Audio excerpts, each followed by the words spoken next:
السلام علیکم ورحمۃ اللہ وبرکاتہ۔ اعوذ باللہ من الشیطان الرجیم، بسم اللہ الرحمن الرحیم۔ الحمد للہ والصلاة والسلام علی رسول اللہ وآلہ آل اللہ، واللعنۃ الدائمۃ علی اعدائہم اعداء اللہ، من یوم عداوتہم الی یوم لقاء اللہ۔ اما بعد، فقال الامام حسین بن علی علیہ السلام: الناس عبید الدنیا والدین لائق علی السنتہم، یحیطونہ ما درت معائشہم، وَإِذَا مُحِّسُوا بِالْبَلَا قَلَّ الدَّيَّانُونَ۔ درود پڑھیے محمد وآل محمد۔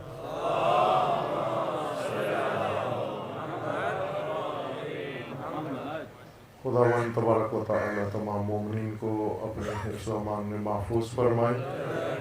تمام مومنین کی حفظ و سلامتی کے لیے صلوات پڑھیے محمد وآل محمد۔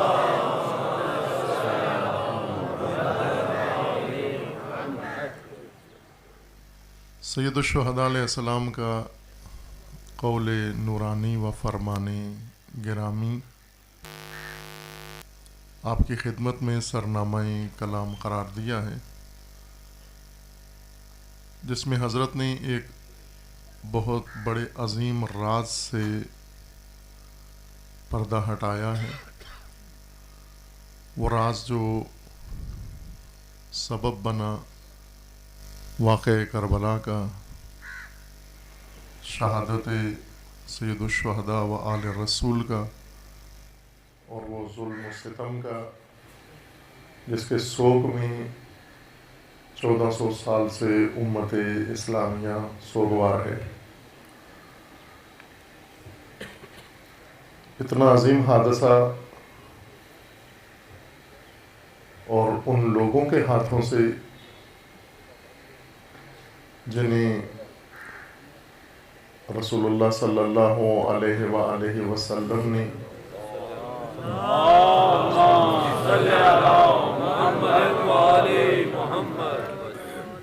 جاہلیت سے نکالا، ضلالت سے نکالا، کفر و شرک کی آلودگی سے پاک کیا، اور توحید و وحدانیت کے اعتقاد سے ان کی تطہیر کی، ان کے دلوں کو پاک کیا، ان کی زبانوں پر کلمہ توحید جاری کروایا، انہیں بتوں کی اسارت اور قید سے آزاد کرایا، انہیں خواہشات و شہوات کی پیروی سے دور کیا، اور اس کے بجائے انہیں بندگی خدا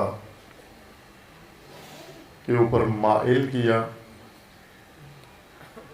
ایک عرصہ گزرنے کے بعد وہی لوگ کلمہ گو و اہل قبلہ جو اپنے آپ کو مسلمان بھی کہتے ہیں، اس عظیم جنایت کے مرتکب ہوتے ہیں، جس کا تصور بھی بعضوں کے لیے آج بھی سخت ہے کہ یہ سب کچھ انہوں نے کیا ہوگا۔ بات سن کر کہہ دیتے ہیں ایسی باتیں کہ یہ بعید ہے، ایسے ہوا ہوگا۔ وہ لوگ جو تاریخ نہیں پڑھتے، تحقیق نہیں کرتے، جستجو نہیں کرتے، تبین نہیں کرتے،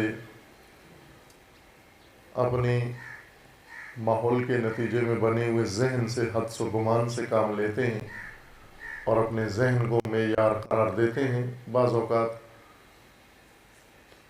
ظلم کے یہ واقعات سن کر اپنی ہی ذہن کے اندازے کے مطابق کہتے ہیں بعید ہے، ایسا ہوا ہوگا، ناممکن ہے، ایسے ہوا ہوگا۔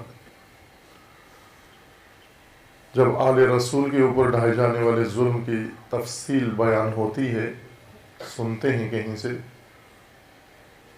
ان کا ضمیر ماننے کو تیار نہیں ہوتا، کیونکہ توقع نہیں ہے ان کو کہ مسلمان کلمہ گو اور وہ اس حد تک آ جائے کہ آل رسول کو بربریت کے ساتھ، ظلم و ستم کے ساتھ شہید کرے، بے حرمتی کرے، شہادت سے پہلے، شہادت کے بعد، اور خاندان آل رسول کو وہ مخدرات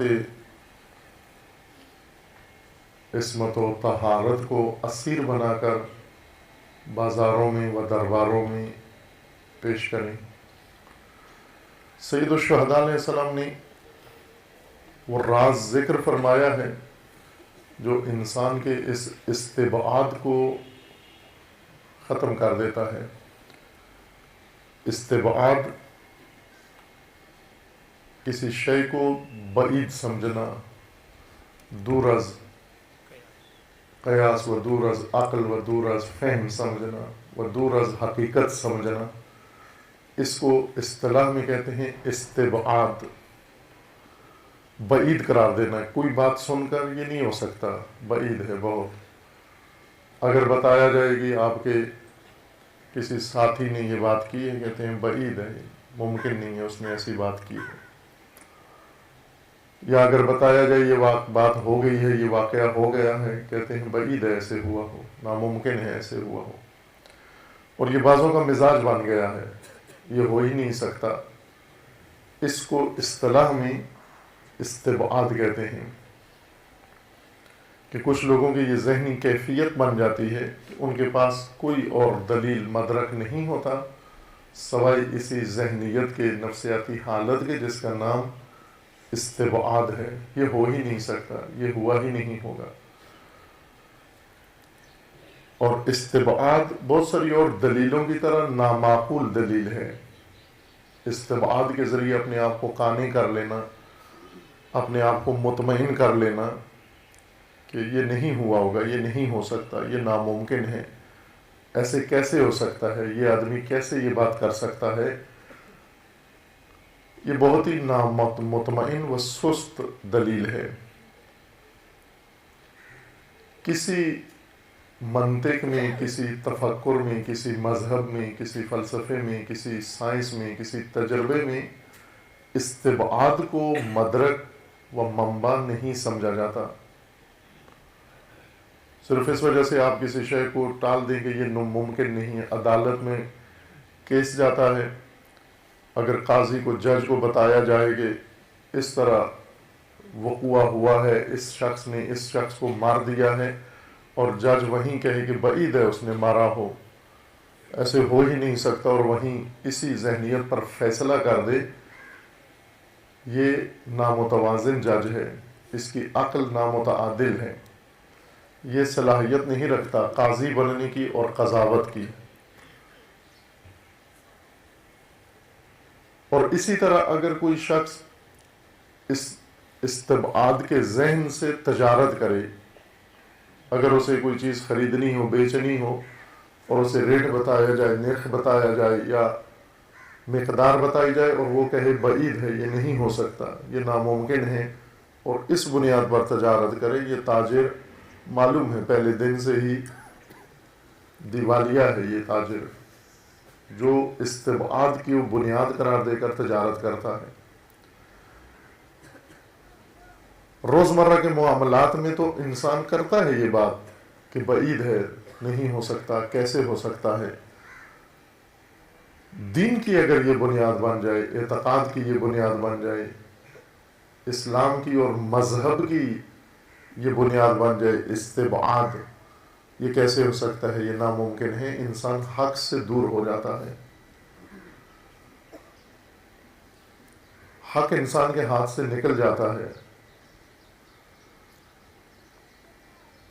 حق کے ثبوت کے لیے، حقیقت کے ثبوت کے لیے الگ راہیں ہیں، ان میں بعید ہے، نہیں ہو سکتا، کیسے ہوا ہوگا، یہ ناممکن ہے۔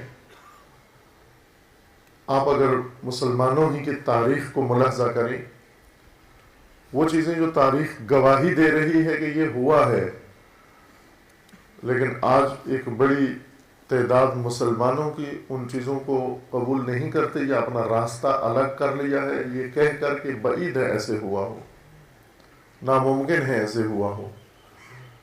کیسے ایسی شخصیات یہ کام کر سکتی ہیں جن کی یہ پرسنالٹی ہو، جن کی یہ شخصیت ہو، جن کی یہ ہسٹری ہو، جن کا یہ ماضی ہو، وہ کس طرح سے اس عمل کے مرتکب ہو سکتے ہیں؟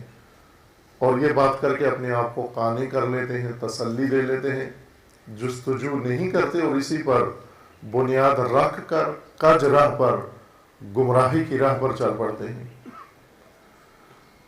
انسان کے بارے میں استبعاد لا یعنی و بے معنی ہے، کسی بھی انسان کے بارے میں سوائے معصوم کے، کہ معصوم کے بارے میں چند نظریات ہیں۔ ایک تشیع کا نظریہ ہے، تشیع مکتب تشیع کا،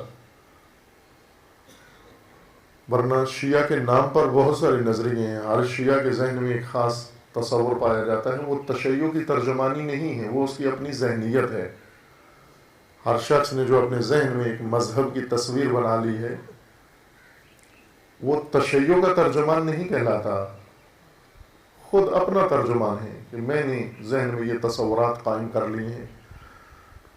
تشیع کا نظریہ جو تشیع کے منابع میں ہے، ماخذ میں ہے، کتب میں ہے، اور علماء تشیع نے دلائل سے جس چیز کو ذکر کیا ہے، بیان کیا ہے، وہ نظریہ تشیع کا کہلاتا ہے۔ اس کے علاوہ جو کچھ بھی ہے اس کا تشیع سے کوئی تعلق نہیں ہے۔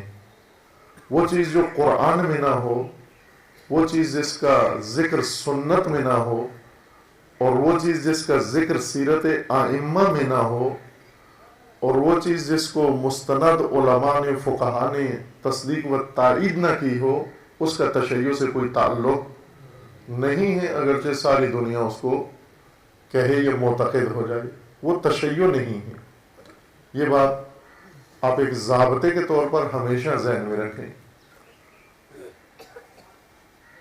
تشیع کا نظریہ عصمت کے بارے میں یہ ہے کہ انبیاء کرام، خداوند تبارک و تعالی نے جن کو رسالت و نبوت پر مبعوث فرمایا ہے، یہ سب کے سب معصوم ہیں، گناہ سے معصوم ہیں، معصیت سے معصوم ہیں، خطا سے معصوم ہیں، غلطی سے معصوم ہیں۔ یہ نہیں ہو سکتا کہ انہوں نے وحی دریافت کچھ اور کی ہو اور ابلاغ کچھ اور کی ہو، یہ غلطی نہیں کر سکتے، چونکہ انہیں امین بنایا ہے اللہ نے دین کا۔ وحی خدا سے دین لینا ہے، وحی کے ذریعے اور تبلیغ کے ذریعے لوگوں تک پہنچانا ہے۔ یہ دریافت وحی میں بھی معصوم ہیں اور تبلیغ دین میں بھی معصوم ہیں۔ جو خدا سے لیا ہے اسی کو لوگوں تک پہنچایا ہے، اور اپنی سیرت و عمل میں بھی معصوم ہیں۔ انبیاء کرام جنہیں خداوند تبارک و تعالی نے مبعوث فرمایا ہے کہ روایات کے مطابق 1,24,000 انبیاء، یہ سب معصوم ہیں، درجہ عصمت پر فائز ہیں۔ معصومین میں ائمہ اطہار علیہ السلام شامل ہیں، اور کچھ شخصیات ایسی ہیں جو نہ نبی ہیں ورنہ امام ہیں۔ ائمہ اثنا عشر شیعہ کے اعتقاد کے مطابق یہ معصوم ہیں، درجہ عصمت پر فائز ہیں۔ اور بعض ہستیاں ایسی ہیں جو تشیع کے اعتقاد کے مطابق نہ منصب نبوت پر فائز ہیں ورنہ منصب امامت ہے، لیکن درجہ عصمت پر فائز ہیں، جیسے حضرت مریم سلام اللہ تعالی علیہا، مادر ارجمند حضرت مسیح، جن کی عصمت کی گواہی قرآن نے دی ہے۔ یہ بھی مقامی عصمت و درجہ عصمت پر فائز ہیں، نہ مبعوث بے رسالت ہیں اور نہ منصوب بے امامت ہیں۔ اور دوسری ہستی حضرت زہرا سلام اللہ تعالی علیہا،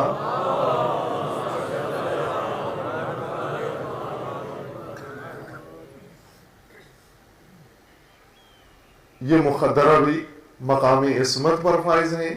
ان کا لقب ہی عصمت کبریٰ ہے، جو ائمہ اطہار نے بی بی کو ان نام سے یاد کیا، عصمت کبریٰ۔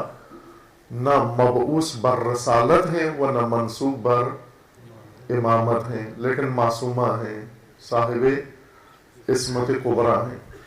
تشیع کے اعتقاد کے مطابق یہ معصوم ہیں۔ لیکن دوسرے مسالک کے مطابق اجماع معصوم ہے، یعنی اگر کسی بات پر علماء اتفاق، وہ ممکن ہے انبیاء کو سمجھتے ہوں یا نہ سمجھتے ہوں، کہ اکثر سمجھتے ہیں انبیاء کو معصوم، اور ظاہر ائمہ اثنا عشر کو اس طرح سے نہیں مانتے جس طرح سے شیعہ قبول کرتے ہیں۔ وہ ائمہ اثنا عشر کو اچھے علماء مانتے ہیں، فقہا مانتے ہیں، جید شخصیات مانتے ہیں، مقدس مانوی شخصیات مانتے ہیں، لیکن وہ رتبہ و مرتبہ جو تشیع کے ہاں ثابت ہے ان ہستیوں کے لیے، ائمہ کے لیے، وہ قبول نہیں کرتے۔ اس کے بدلے میں کچھ اور لوگوں کو درجہ عصمت پر فائز سمجھتے ہیں کہ یہ اگر اکٹھے ہو جائیں تو پھر غلطی نہیں کر سکتے۔ ان کے یعنی انبیاء کے علاوہ اگر علماء کسی بات پر اکٹھے ہو جائے، اجماع جس کو کہتے ہیں، اجماع کر لیں، تو اجماع میں غلطی نہیں ہو سکتی۔ علماء کے اجماع میں ایک ایک غیر معصوم ہے الگ الگ، لیکن سارے مل کے جب ایک بات کریں پھر یہ سارے معصوم ہو جاتے ہیں۔ ویسے تنہا غیر معصوم ہے، یعنی آپ یوں کہیں کہ جیسے جوہلا، بہت سارے جوہلا، میں مثال دے رہا ہوں، بہت سارے جوہلا جو کچھ بھی نہیں جانتے الگ الگ بات کریں تو یہ جاہل ہیں، لیکن اگر یہ سارے مل جائیں اکٹھے ہو کے ایک بات کریں تو یہ علماء بن جائیں گے سارے۔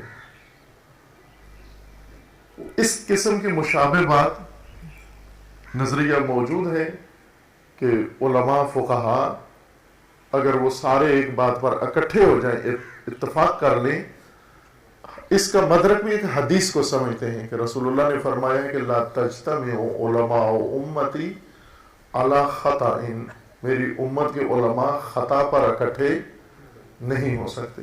اس حدیث سے استناد کر کے عصمت علماء کے قائل ہیں۔ ائمہ کو نہیں سمجھتے معصوم، لیکن علماء کو سمجھتے ہیں۔ ایک اور نظریہ عصمت امت ہے کہ امت معصوم ہے، اور اس کا مدرک بھی ایک حدیث ہے منسوب رسول اللہ صلی اللہ علیہ وآلہ وسلم سے۔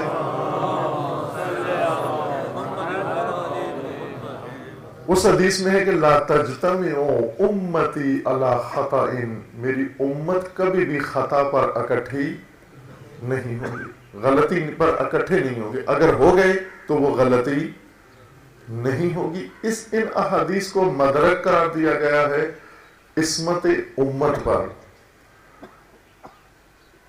تشیع کے ہاں نہ، سارے علماء اگر وہ فردن فردن معصوم نہیں ہیں، سب مل بھی جائیں تو بھی معصوم نہیں بنتے، اور امت اگر فردن فردن ایک ایک فرد معصوم نہیں ہے، سارے مل جائیں تو بھی معصوم نہیں بنتے، بلکہ اگر خطا کار ہیں، فردن فردن خطا کار ہیں، تو خطا کار جب مل جاتے ہیں تو خطا کا احتمال زیادہ بڑھ جاتا ہے، چونکہ کئی خطا کار مل گئے ہیں۔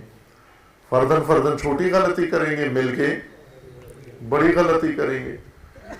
اگر لا علم لوگ، جاہل لوگ فردن فردن جاہل ہیں، اور اگر 100 جاہل مل جائیں تو جہالت زیادہ شدت آ گئی، خطرہ زیادہ بڑھ گیا جہالت کا۔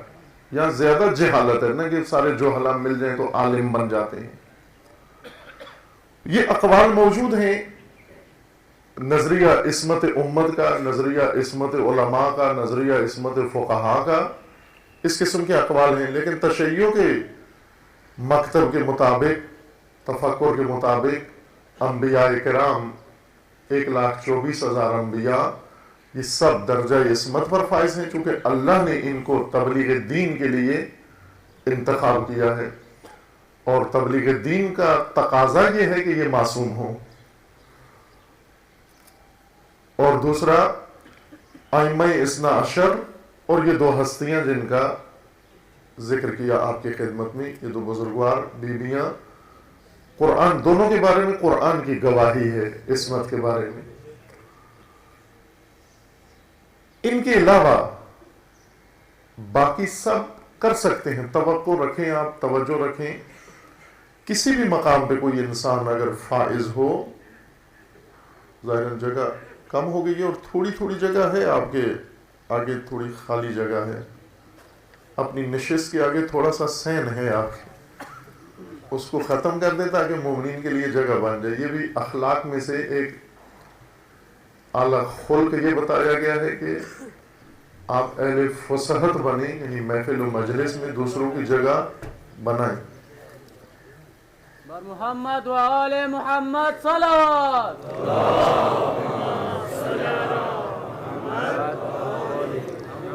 جیسے الحمدللہ مومن کے دل میں سب کی جگہ ہوتی ہے، مجلس میں بھی سب کی جگہ ہو جائے گی انشاءاللہ۔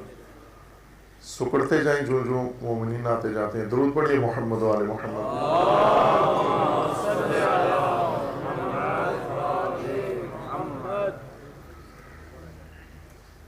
ہو سکتا ہے باقی انسانوں سے سب کچھ ہو سکتا ہے، ممکن ہے، خصوصاً جب انسان کسی آفت میں بھی مبتلا ہو جائے، اس کو کوئی بیماری بھی لگ جائے۔ آپ بعید ہے عام انسانوں کے بارے میں، غیر معصوم کے بارے میں نہیں کہہ سکتے کہ بعید ہے اس نے یہ نہ کہا ہو۔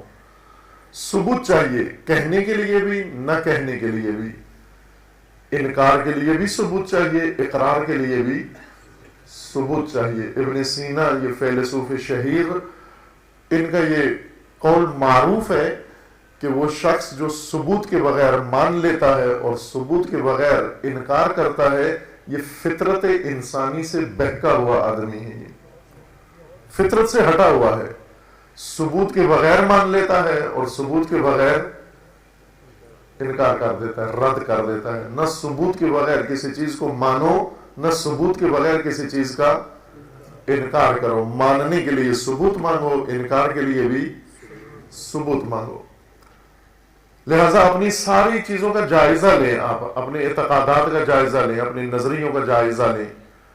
ضروری نہیں کہ دینی و مذہبی نظریے، ویسے ایک دوسرے کے بارے میں، آپس میں ایک دوسرے کے متعلق جو آپ کی سوچ ہے، کسی کے بارے میں مثبت ہے، کسی کے بارے میں منفی ہے، اس کو ثبوت چاہیے۔ جس کے بارے میں مثبت سوچ ہے، ثبوت کیا ہے کہ یہ اچھا آدمی ہے۔ جس کے بارے میں آپ کا نظریہ یہ کہ درست آدمی نہیں ہے، ثبوت کیا ہے کہ یہ درست نہیں ہے۔ اس ثبوت کے بعد رائے قائم کرو، ثبوت کے بغیر رائے نہ بناؤ کہ فطرت سے ہٹ جاؤ گے، اور انسان جب فطرت سے ہٹ جائے پھر اسے کوئی بھی نہیں بچا سکتا، کوئی چیز اس پر اثر نہیں کر سکتی۔ یہ نہ کہیں ہم کہ بعید ہے یہ ہوا ہو، بعید ہے یہ کر دیا گیا ہو، بعید ہے ایسے اظہار کیا گیا ہو، خصوصاً جب انسان آفت زدہ بھی ہو، خطا بھی اس سے ممکن ہو، اور آفات کے حصار میں بھی ہو، آفت زدہ بھی ہو۔ آفات انسان کے لیے متعدد ہیں، وہ بیماریاں جو انسان کو لگ جاتی ہیں، تباہ کر دیتی ہیں انسان کو۔ انہی آفات نے علم طب کو اتنی ترقی دی ہے کہ آج سب سے آباد ترین مراکز ہسپتالیں ہیں۔ باقی چھٹی کے دن ہر شعبہ، ہر محکمہ تعطیل ہوتا ہے سوائے ہسپتالوں کے، کہ وہاں رفت و آمد جاری رہتی ہے۔ اس وقت آپ اپنے شہر کے اسپتالوں میں، کسی بھی اسپتال میں، کسی بھی بیماری کے علاج کے لیے بنی ہوئی چھوٹی موٹی اسپتال ہو، حتیٰ اس میں اگر جعلی ڈاکٹر ہی بیٹھا ہوا ہو، آپ سب سے زیادہ بھیڑ آپ کو وہیں پہ نظر آئے گی۔ اسپتالوں میں یہ رش اور بھیڑ بتاتی ہے کہ آفات نے کثرت سے انسان کو گھیر لیا ہے۔ بیماریوں نے، جراثیم نے، آلودگیوں نے انسان کا محاصرہ کر لیا ہے، تہاجم ہے، یلغار ہے، اندر سے اور باہر سے۔ اور جس اسپتال میں آدمی جائے لگتا ہے کہ شہر کا مرکزی اسپتال یہی ہے اور سارا شہر یہیں اکٹھا ہو گیا ہے۔ اس قدر آفات ہیں، لیکن یہ جسمانی آفات ہیں۔ اس سے کئی گنا زیادہ انسان کی روح کی آفات ہیں، انسان کے دل کی آفات ہیں، انسان کے ذہن کی آفات ہیں، انسان کی شخصیت کی آفات ہیں، انسان کی سوچ کی آفات ہیں، اس سے کئی گنا زیادہ جو آفات جسم کے لیے ہیں۔ بہت سارے لوگ ہیں جو جسمانی کسی آفت میں مبتلا ہوتے ہیں لیکن لاپرواہ ہوتے ہیں، پرواہ نہیں کرتے، بیمار بھی ہیں، پرہیز بھی نہیں کرتے، پرواہ بھی نہیں کرتے، احتیاط بھی نہیں کرتے، اور اپنے آپ کو صحت مند سمجھتے ہیں، اور جب اٹھنے کے قابل نہیں رہتے پھر تسلیم کرتے ہیں کہ ہم بیمار ہیں۔ لیکن بعض ایسے ہیں اس وقت بھی تسلیم نہیں کرتے کہ آفت زدہ ہیں، سمجھتے جادو زدہ ہیں، کسی نے جادو کر دیا ہے۔ اب اگر 80-90 سال کا ایک آدمی اٹھ نہیں سکتا تو یہ نہ کہے کہ کسی نے مجھ پر جادو کر دیا ہے، مجھ سے چلا نہیں جاتا۔ وہ بڑھاپا ہے، بڑھاپا خود ایک عارضہ ہے جو انسان سے توانائی ختم کر دیتا ہے، بڑھاپا نام ہی اس کا ہے۔ اس عمر میں جادو نہیں، اگر کوئی کرنا بھی چاہے تو 90 سال میں کسی پر جادو نہیں ہوتا، چونکہ 90 سال کا آدمی کسی سے سمجھتا بھی نہیں ہے۔ آپ سمجھا کے دیکھ لیں، اگر کوئی بات آپ نے سمجھا لی تو پھر جادو کا بھی اثر ہو سکتا ہے۔ بات کا اثر نہیں ہوتا، نصیحت کا اثر نہیں ہوتا تو جادو کا اثر بھی نہیں ہوتا۔ توانائی ختم ہوئی بیماری کی وجہ سے ختم ہوئی، نہ جادو کی وجہ سے۔ آفتوں نے انسان کو گھیرا ہوا ہے، جسمانی آفات، ان سے کئی گنا زیادہ آفات نفس ہیں، آفات روح انسان ہیں۔ جسمانی آفات سے بچنے کے لیے انسان نے اہمیت دی، کوشش کی، پیسہ لگایا، اہتمام کیا اور وقت بھی دیا، اپنی اولاد کو بھیجا جا کے پڑھو، ڈاکٹر بنو، میڈیکل بنو، پڑھو اور انسانیت کو بچاؤ، اپنا جیب بھرو اور انسانیت کو بچاؤ۔ وہ بچا رہے ہیں انسانیت کو، لیکن انسانیت کو اتنا خطرہ جسمانی آفات سے نہیں ہے جتنا خطرہ روح کی آفات اور نفس کی آفات اور دل کی آفات اور ذہن کی آفات سے ہے، باطنی آفات سے ہے۔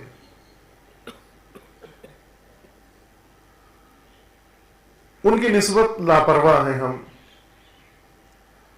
ان آفات میں جب انسان گرفتار ہو جاتا ہے بہت ہی موذی و وحشی امراض میں مبتلا ہوتا ہے، اور ان آفات میں مبتلا ہو کر فقط خود ہلاک نہیں ہوتا بلکہ دوسروں کی ہلاکت کا بھی سبب بنتا ہے۔ اس وقت آپ دیکھ رہے ہیں کہ مسلمان دنیا کے اندر اس وقت پوری زمین کے اوپر فقط اسلامی ممالک پرآشوب ہیں، باقی سب پرامن ہیں۔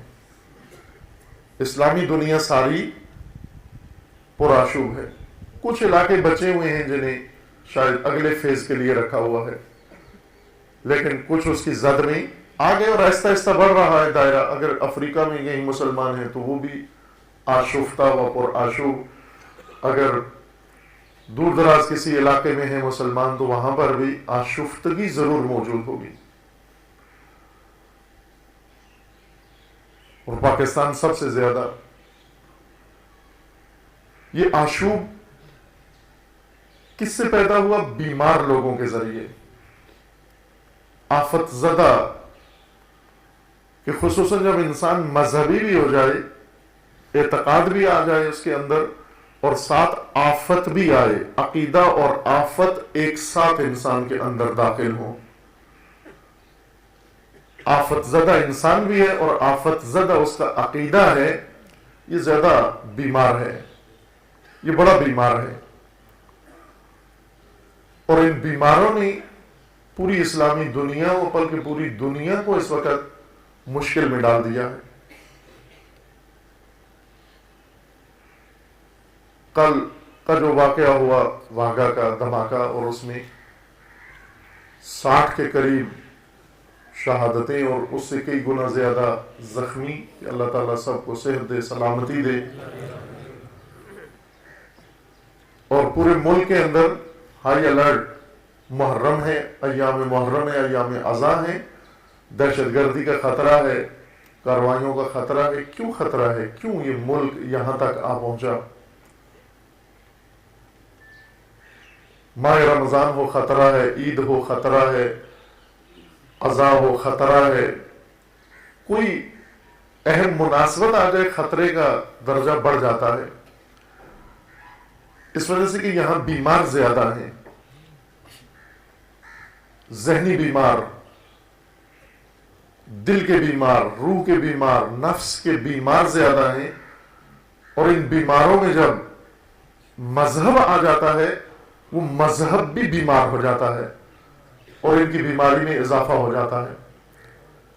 اور یہ قرآن کریم کا فرمانا ہے، میں ایک طالب علم نہیں عرض کر رہا کہ آپ اس کو شک و تردید کی نگاہ سے دیکھیں، یہ قرآن کا فرمانا ہے کہ بعض لوگ ایسے ہیں جن کے دلوں میں بیماری ہے، فی قلوبہم مرض فزادہم اللہ مرضا، ان کے دلوں کے اندر بیماری ہے اور اللہ ان کے دلوں کی بیماری کو بڑھا دے گا۔ بلکہ قرآن کریم کی ایک آیت کریمہ کے اندر ہے کہ جب نئی آیت اللہ کی طرف سے نازل ہوتی ہے رسول اللہ پر، مومنین کے ایمان میں اضافہ ہوتا ہے اور بیماروں کی بیماری میں اضافہ ہوتا ہے، جبکہ جو آیت نازل ہوئی ہے یہ نور ہے، یہ اللہ کا نورانی کلام ہے، نورانی کلام نورانی دل میں جاتا ہے ایمان بڑھتا ہے، اور نورانی کلام جب ظلمانی دل میں جاتا ہے بیماری بڑھتی ہے۔ جیسے منافق ہے، ہر آیت کے اترنے سے اس کی منافقت اور بڑھ جاتی ہے، ایک درجہ اور بڑا منافق بن جاتا ہے، جبکہ قرآن پاک ہے، نور ہے، منافقت کم ہونی چاہیے، لیکن بیماری کا اثر یہ ہے، بیمار انسان جتنا کھانا کھائے بیماری زیادہ بڑھتی جائے گی۔ اگر کوئی انسان چربی کی بیماری میں مبتلا ہے، اس کے خون میں چربی زیادہ ہو گئی، جتنی زیادہ پروٹین کھائے گا بیماری اور زیادہ بڑھتی جائے گی۔ یہ غذا جتنی زیادہ جائے گی اس کی بیماری میں اضافہ ہوتا جائے گا۔ شوگر کا مریض جتنا شوگر کا زیادہ استعمال کرے گا اتنا بیمار تر ہوتا جائے گا۔ ان بیماریوں میں سے سب سے بڑی بیماری جس کو رسول اللہ صلی اللہ علیہ وآلہ وسلم نے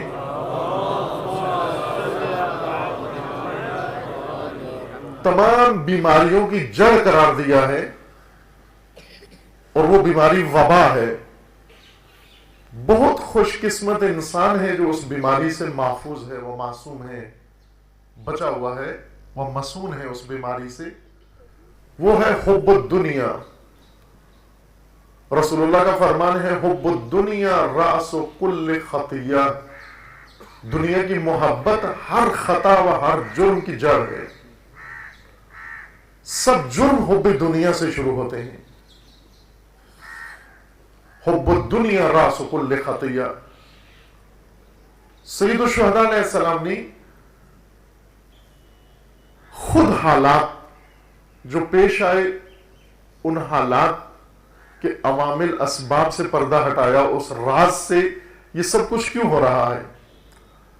فرمایا الناس عبید الدنیا، لوگ دنیا کے بندے ہیں، ابنائے دنیا ہیں، بندگان دنیا ہیں، عبد دنیا ہیں، والدین لائق علی السنتہم، اور دین ان کی زبانوں پر ایک ذائقہ ہے، صرف زبان کی نوک پر ہے، اس سے زیادہ ایک ذائقے اور مزے سے زیادہ دین اندر نہیں ہے، ان کے گلے کے اندر معدے میں نہیں ہے، ان کے وجود میں دین نہیں اترا ہوا، فقط نوک زبان پر ہے۔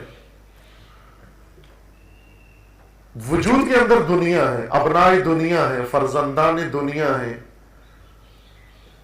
دنیا پستی سے ہے، عربی زبان میں دنی پست کو کہتے ہیں، اور ہر پست دنیا ہے، ہر پستی دنیا ہے۔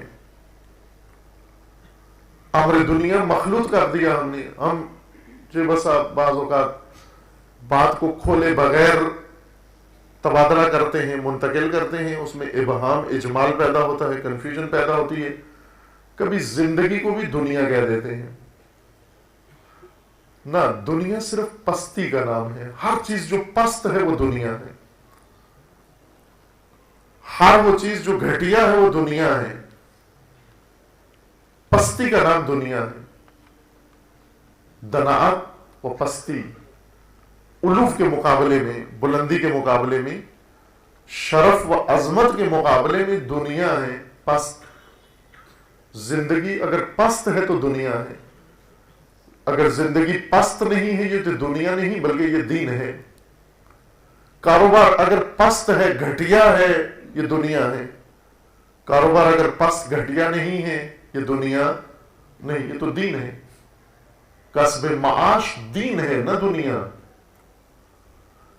گھر و گھرانہ دنیا ہے اگر پست ہے، اگر یہ پست گھرانہ ہے یہ دنیا ہے، لیکن اگر یہ گھرانہ پست نہیں ہے، باشرف ہے، یہ دین ہے۔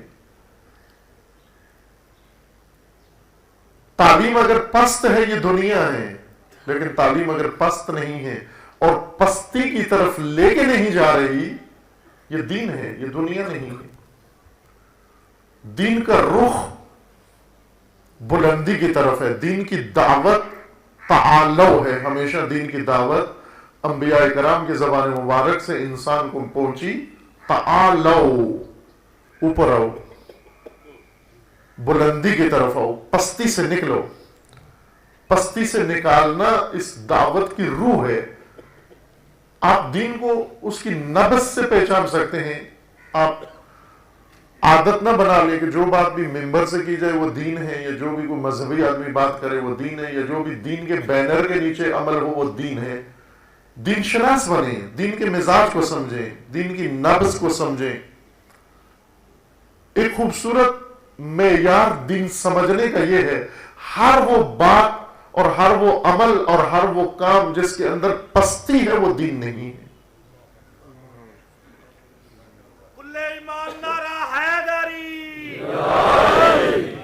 حتیٰ علامہ اقبال کے بقول کہ جس سجدے میں پستی ہے وہ سجدہ بھی دینی نہیں، وہ ذلت کا سجدہ ہے، وہ دینی سجدہ نہیں ہے۔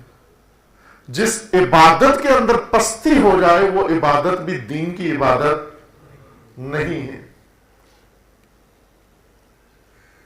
دین کی روح علو ہے، تعالی، بلندی، شرف، عزت، عظمت۔ پستی کا راستہ ممنوع قرار دیا۔ یہ روایات ہیں معصومین علیہ السلام سے، رسول اللہ سے لے کر باقی تمام معصومین سے یہ روایات منقول ہیں، اور محدثین نے تمام حدیثی کتابوں میں ان کو ذکر کیا ہے، قدیم و جدید میں۔ اصول کافی میں بھی یہ روایات موجود ہیں، اور وسائل الشیعہ کے اندر بھی ہیں، اور کنز العمال میں جو اہل سنت کی حدیث کی کتاب ہے اس کے اندر بھی یہ روایات اکٹھی کی گئی ہیں۔ کنز العمال باقی تمام حدیث کی کتابوں سے حدیثیں منتخب کر کے ذکر کی گئی ہیں، اور ایک بہت اچھا حدیث کا مجموعہ ہے، انسائکلوپیڈیا حدیث کا کنز العمال، اہل سنت کی کتاب ہے حدیث کی، عالم سنی نے لکھی ہے، لیکن بہت اچھی کتاب ہے۔ اپنے مسلک کے مطابق ہی انہوں نے حدیثیں انتخاب کی ہیں، اپنے طریقے سے، اپنی روش سے۔ اس کے اندر بھی یہ باب موجود ہے جس کے اندر احادیث ہیں کہ مومن کو اللہ نے یا انسان کو ہر چیز کا اختیار دے دیا ہے سوائے ذلت کے۔ ذلت کا اختیار نہیں دیا، ذلیل نہیں کر سکتا، پست نہیں ہو سکتا، گھٹیا نہیں ہو سکتا، یہاں نہیں دیا اختیار۔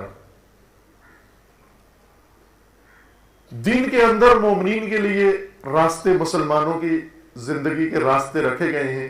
ظاہر الجھنیں روزمرہ پیش آتی ہیں، پریشانیاں، مشکلات، مجبوریاں، اضطرابات، یہ روزمرہ کے معاملات ہیں۔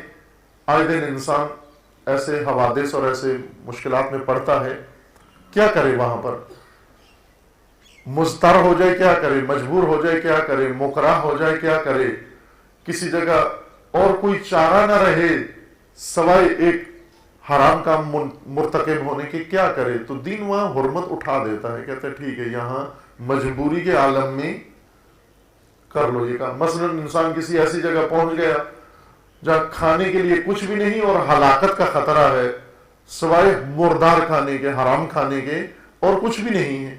اگر یہ مردار کھائے بچ جاتا ہے ورنہ مر جائے گا۔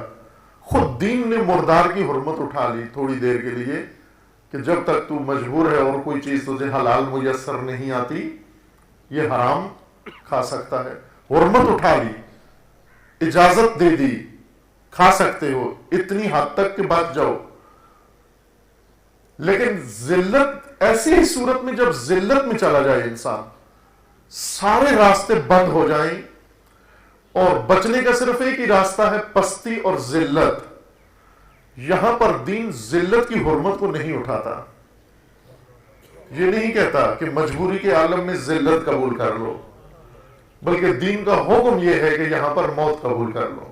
هيهات منا الذلة، هيهات منا الذلة، هيهات منا الذلة، هيهات منا الذلة، هيهات منا الذلة، هيهات منا الذلة، هيهات منا الذلة، هيهات منا الذلة، هيهات منا الذلة. پستی انسان سے، انسانیت کے ساتھ سازگار نہیں ہے. اللہ تعالیٰ نے انسان کی خلقت کے بارے میں فرمایا کہ لَقَدْ كَرَّمْنَا بَنِي آدَمَ، ہم نے بنی آدم کو کرامت و شرف دے کر پیدا کیا ہے. انسانیت و کرامت دونوں آپس میں ملے ہوئے ہیں. خمیر جب انسان کا بنا، جس سے انسانیت بنی، اس خمیر میں کرامت رکھی گئی ہے، لہذا کرامت کو نہیں چھوڑ سکتا.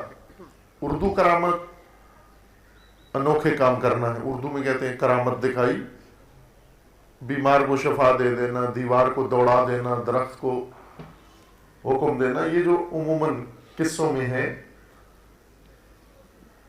مانوی شخصیات، بزرگ پیروں کے بارے میں قصے مشہور ہیں کہ وہ گھوڑے پہ نہیں بیٹھ سکتے تھے لیکن دیوار دوڑا لیتے تھے. گھوڑے پہ بیٹھتے تھے، گر جاتے تھے، لیکن دیواریں دوڑا لیتے تھے. ان کو ہم اردو میں کرامت کہتے ہیں. عربی زبان میں کریم و کرم و کرامت سب سے اعلیٰ ترین صفت کرامت ہے. قرآن کریم ہے، رسول کریم ہے، اللہ کریم ہے اور انسان بھی کریم ہے. کرامت سب سے اعلیٰ صفت کا نام ہے، جس کے اندر باقی ساری صفات آ جاتی ہے. کیونکہ جب کرامت آتی ہے تمام حسن آتا ہے، پھر کرامت پیدا ہوتی ہے. اگر باقی فضائل نہ آئیں، کرامت تنہا نہیں. یعنی کریم اس کو کہتے ہیں جو سخی بھی ہو، کریم اس کو کہتے ہیں جو عفو بھی ہو، معاف کرنے والا، درگزر کرنے والا. کریم اس کو کہتے ہیں جو شجاع بھی ہو، دلیر بھی ہو. کریم اس کو کہتے ہیں جو غیور بھی ہو، غیرت بھی ہو اس کے اندر. اگر یہ چیزیں اس کے اندر نہ ہو اسے کریم نہیں کہتے. یہ سب شرف ہے انسان کا. سید الشہداء علیہ السلام جب حر کا پہلا دستہ حر لے کر آئے، عبید اللہ کے حکم پر 1000 سپاہی حر کی قیادت میں آئے امام حسین علیہ السلام کا راستہ روکنے کے لیے کہ جہاں پر بھی ملے ابی عبداللہ وہیں روک لو جب تک دوسرا حکم نہیں آ جاتا. ایک منزل پر حر کا دستہ پہنچایا امام کے کاروان کو اور آ کر اس نے روک لیا. البتہ امام رکے ہوئے تھے وہاں پر، پہلے حر بھی پہنچائے وہاں پر.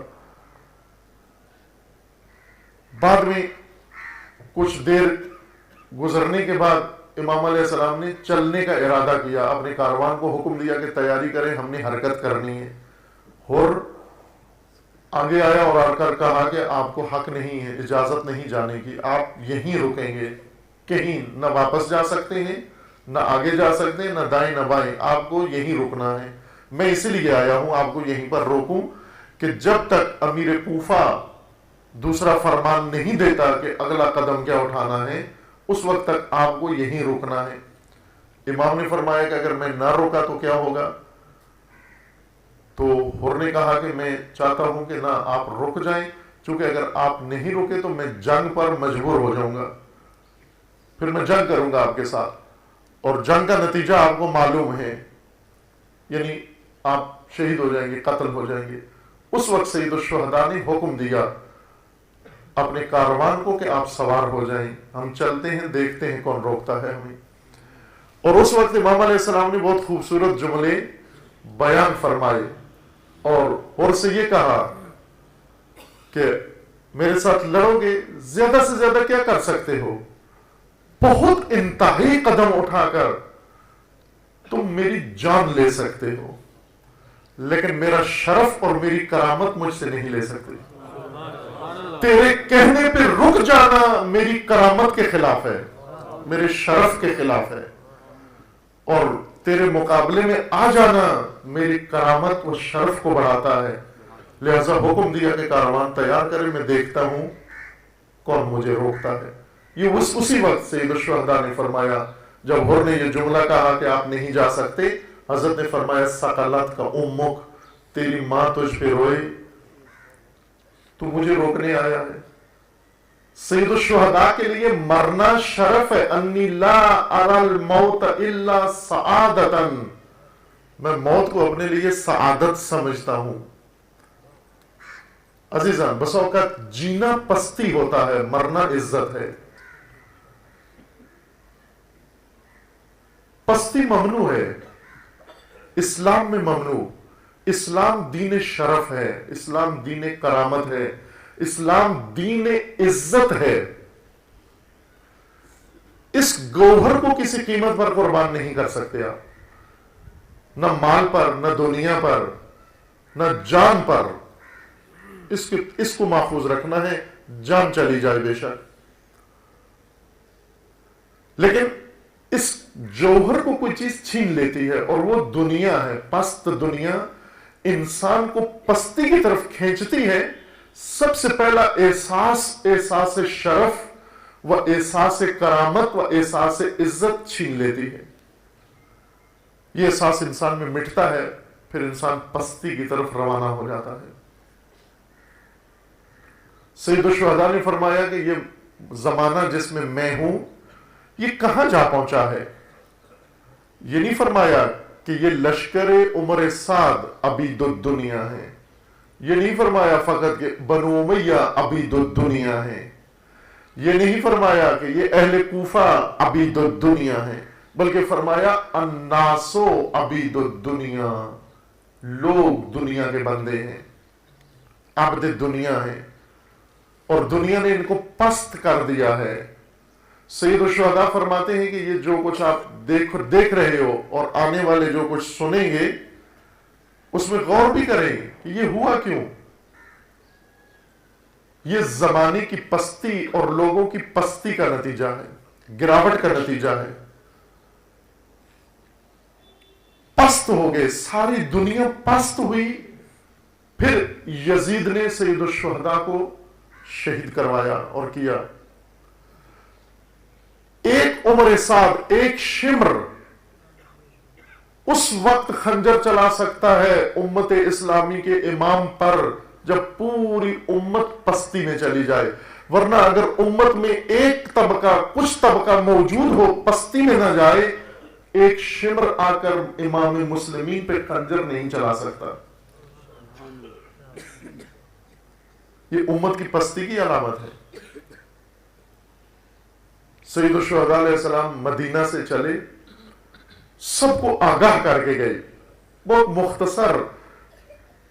ولید کے، یزید کا گورنر تھا ولید، اس نے امام کو طلب کیا بیعت کا مطالبہ کرنے کے لیے، امام علیہ السلام نے اسے وہی انکار کر دیا، مثل لا یبایعو لمثل، مجھ جیسا اس جیسے کی بیعت نہیں کر سکتا۔ انکار کر کے باہر آ کے ہاشمیوں کو بتا دیا کہ میں بیعت کا انکار کر آیا ہوں، اور اس کے بعد امام سوئے نہیں۔ اس کے بعد امام نے جتنے بنو ہاشم کے قبائل تھے سارے، ان سب سے الگ الگ ملاقاتیں کی، اور کچھ غیر بنو ہاشم سے مدینہ کے اندر ملاقاتیں کی، اور انہیں فرما دیا کہ میں نے انکار کر دیا ہے، اور صرف انکار نہیں بلکہ اب میں نے ان کے خلاف قیام بھی کرنا ہے، اور آپ میرے ساتھ آ جائیں۔ سب کو آگاہ کیا۔ اور آپ تاریخ جانتے ہیں، سنتے رہتے ہیں کہ مدینہ سے امام بہت قلیل تعداد لے کر، خواتین اور بچے لے کر مدینہ سے روانہ ہوئے۔ مدینہ سے کوئی امام کے ساتھ دینے کے لیے نہیں نکلا، غمخوار ضرور تھے، ایسی شدت سے امام کے لیے غمخواری کی، روئے، امام کی زندگی میں روئے امام کے لیے، لیکن امام کے ساتھ نہیں نکلے۔ رونے کا مطلب یہ ہے کہ امام سے ہمدردی ہے، ساتھ نہ دینے کا مطلب یہ ہے کہ پستی میں بھی ہیں، پست بھی ہیں۔ اگر پست نہ ہوتے امام کو تنہا نہ چھوڑتے. پستی کس چیز نے پست بنایا؟ دنیا نے، حب دنیا نے. انہیں خوف تھا کہ ہمارے ہاتھ سے یہ زندگی چلی جائے گی، ہمارا گھر چلا جائے گا، ہمارا گھرانہ چلا جائے گا، ہماری شخصیت چلی جائے گی، ہماری ملازمت چلی جائے گی، ہماری جائیداد ہم سے لے لی جائے گی. ان چیزوں کی گرفتاری، ان چیزوں کی اسارت میں تھے، امام کے ساتھ نہیں نکلے. مکہ میں امام تشریف لے گئے، اہل مکہ کو ایک ایک کو، فرد فرد کو، ہر گروہ کو، ہر کاروان کو امام نے اپنا پیغام دیا اور اپنے ساتھ قیام میں شامل ہونے کی دعوت دی. اور امام کے ساتھ انہوں نے اظہار ہمدردی کیا. وہاں بھی روئے، حسین ابن علی کے لیے روئے، زندگی میں روئے، سید الشہداء کی زندگی میں سید الشہداء کے لیے روئے. بڑی بڑی شخصیات روئیں، یہ بڑی شخصیات روئیں لیکن ساتھ نہیں دیا، بلکہ نصیحت کی امام کو کہ آپ اپنا ارادہ بدل دیں، نہ امت کو امتحان میں ڈالیں اور نہ خود اس مشکل میں جائیں. بلکہ بڑی شخصیات نے مکہ میں امام سے جا کر، رہتے مدینہ میں تھے، مکہ آئے حج کے لیے، اور امام کو کوشش کی کہ کسی طرح واپس مدینہ لے جائیں راضی کر کے.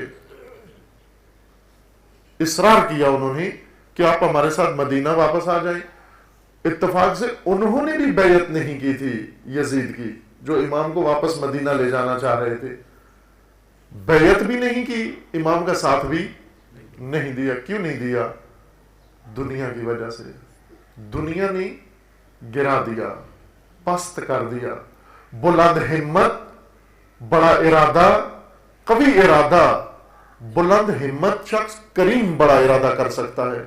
جس کے اندر پستی آ گئی ہو وہ بڑا ارادہ نہیں کر سکتا، وہ راہ خدا میں آنے کا ارادہ نہیں کر سکتا. دنیا اس قابل نہیں چھوڑتی کہ وہ ارادہ کر سکے. اگر ایک ضعیف بیمار آدمی، آپ اسے کہتے ہیں سیڑھیاں نہیں چڑھ سکتا، ضعیف آدمی کبھی بھی سیڑھی چڑھنے کا ارادہ نہیں کرتا چونکہ کمزور ہے، وہ بلندی کی طرف جا نہیں سکتا. ناتوانی نے، بیماری نے اتنا ضعف پیدا کر دیا ہے اس کے اندر، یہ ایک سیڑھی چڑھنے کا ارادہ نہیں کر سکتا. آپ ہزار جتن کریں، اس کو وعدے دیں، اطمینان دیں، تسلیاں دیں، کچھ بھی نہیں ہوتا. آپ وہ کہتے ہیں میں نہیں آ سکتا، اور واقعہ نہیں آ سکتا. تکلف نہیں کر رہا، حقیقتاً نہیں چڑھ سکتا سیڑھی، چونکہ ضعیف ہو گیا ہے. حب دنیا انسان کو اتنا کمزور کر دیتی ہے، ارادہ نہیں کرتا. امام کے ساتھ، امامت کے ساتھ قدم ملانے کا ارادہ نہیں کرتا، چونکہ دنیا نے اس کو اتنا ناتوان کر دیا، پست کر دیا ہے، گھٹیا بنا دیا ہے. ارادہ نہیں کر سکتا. الناس عبید الدنیا، لوگ دنیا کے بندے ہیں، دنیا میں غرق ہو گئے. نہ صرف یہ قاتل جو تلواریں لے کر شہید کرنے آئے یہ دنیا میں پست ہو گئے، یہ گھٹیا ہیں، بلکہ سید الشہداء فرماتے ہیں اس وقت پورا زمانہ اس دنیا پرستی کا شکار ہو کر جو قتل کر رہے ہیں وہ بھی پست، جو تماشا دیکھ رہے ہیں وہ بھی پست، جو نظارہ کر رہے ہیں وہ بھی پست، جو منتظر بیٹھے ہیں کہ یہ قتل ہو جائے، شمر اپنا کام کر کے چلا جائے، پھر بعد میں ہم فاتحہ کے لیے پہنچے، یہ بھی پست. کٹیا. دنیا نے ان کے ارادے کمزور کر دیے، دنیا نے ان کے ایمان کمزور کر دیے، دنیا نے ان کے اعتقاد کمزور کر دیے. دنیا نام ہی پستی کا ہے. پستی ممنوع ہے انسان کے لیے، چونکہ اس کے ساتھ ہی انسانیت زائل ہو جاتی ہے، انسانیت ختم ہو جاتی ہے. الناس عبید الدنیا والدین لائق علی السنتہم، اور پست انسان کی زبان پر جب دین آ جاتا ہے وہ دین کو بھی پستی میں لے جاتا ہے.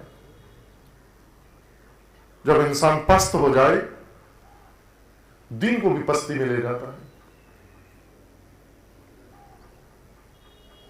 دین آیا اس کو تعالی دینے کے لیے، بلندی دینے کے لیے، کرامت و شرف دینے کے لیے، لیکن یہ اپنی پستی کے ساتھ دین بھی قبول کر لیتا ہے اور دین کو لے کر پستی میں چلا جاتا ہے، اس کا دین بھی پست ہو جاتا ہے، دنیا زدہ دین ہو جاتا ہے۔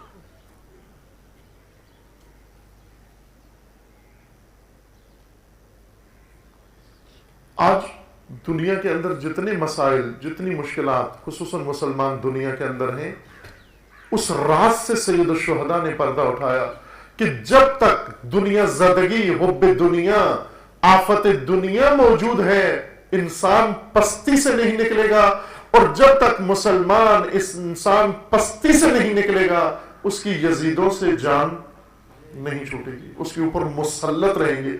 پستی کی کچھ علامتیں ہوتی ہیں کہ انسان پست ہے یا نہیں۔ پستی کی علامتیں یہ ہیں کہ ایک تو اس کا رویہ دیکھا جائے، اس کا رویہ کیسا ہے، اخلاق کیسا ہے۔ پہلی پستی اخلاقی پستی آتی ہے انسان کے اندر۔ گھٹیا انسان جس کی شخصیت میں دناعت آ جائے، پستی آ جائے، اس کا اخلاق کم ہو جاتا ہے، گھٹیا ہو جاتا ہے۔ گھٹیا اخلاق قرآن کریم میں بھی ذکر ہوا ہے، روایات میں بھی ذکر ہوا، کتب میں علماء نے ذکر فرمائے کہ گھٹیا اخلاق کون سا ہے جو انسان کو پستی کی طرف لے جاتا ہے۔ گھٹیا اخلاق میں بخل، کنجوسی، بے غیرتی، یہ وہ گھٹیا اخلاق ہے۔ بے عفتی، بزدلی، یہ گھٹیا اخلاق ہے انسان کا۔ جب انسان کے اندر یہ خلق پیدا ہو جائے، یہ اخلاق پیدا ہو جائے، یعنی اس کی شخصیت پستی کی طرف جا رہی ہے، جو چلی گئی ہے، ارادہ انسان کا پست ہو جاتا ہے، گھٹیا ہو جاتا ہے، اقدام انسان کا پست ہو جاتا ہے، گھٹیا ہو جاتا ہے۔ دنیا پہلی پستی اخلاقی پستی ایجاد کرتی ہے۔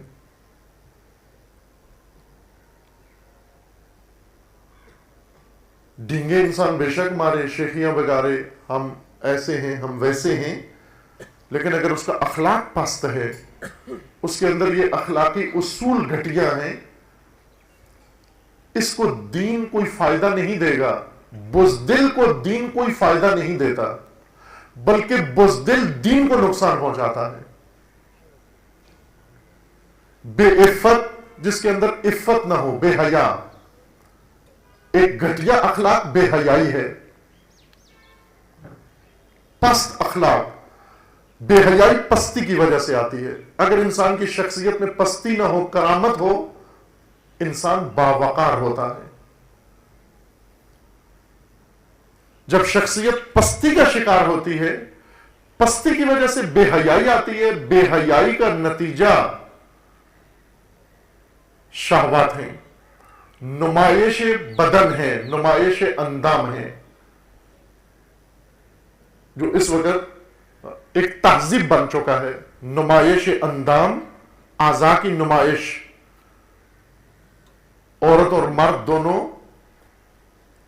اپنی قوم کو بہت راز بتانا چاہے، لیکن ہم تو جگت زیادہ پسند کرتے ہیں حکمت کے بجائے۔ علامہ اقبال حکیم امت ہیں، امت کو حکمت بتانا چاہتے ہیں، امت جگت پسند ہے، لہذا اقبال پسند نہیں ہے، کسی کو بھی پسند نہیں ہے اقبال۔ یہ چند قوال ہیں جنہوں نے علامہ کے کلام کو کسی حد تک لوگوں کے لیے قابل سماعت بنا دیا ہے، وہ بھی دھن اور سر اور طبلے کی مدد سے۔ اگر قوالوں کی زحمت نہ ہوتی تو اتنا بھی کلام اقبال باقی نہ ہوتا جو اس وقت باقی ہے۔ کیوں پسند نہیں ہمیں اقبال؟ کیوں گران گزرتا ہے اقبال؟ اس لیے کہ ہمارا مزاج جگت پسند ہے۔ ابھی آپ اپنے میڈیا کو دیکھ لیں، جگتی میڈیا ہے، سنجیدہ ترین مسائل کو بھی جگت کے ساتھ پیش کرتا ہے۔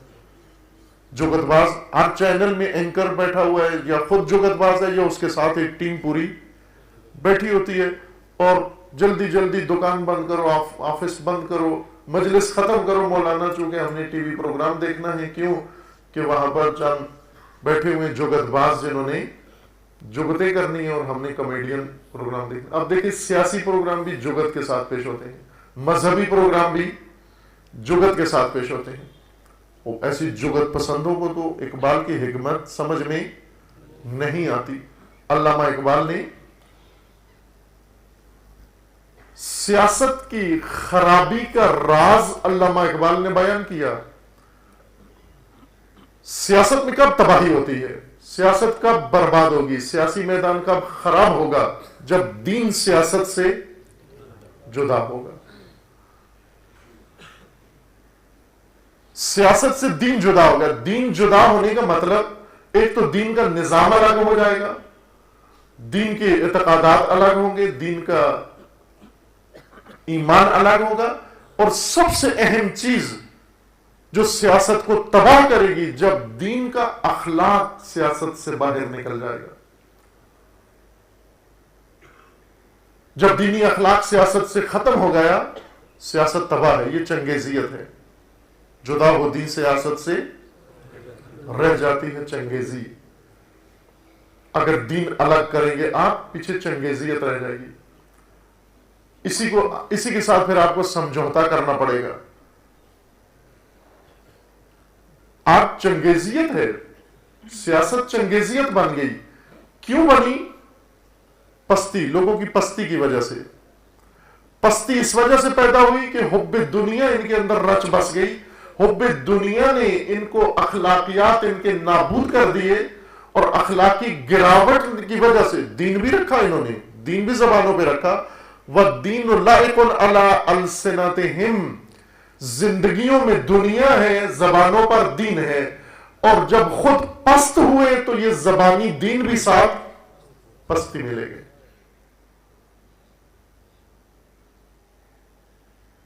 دین کو بھی نابود کر دیا.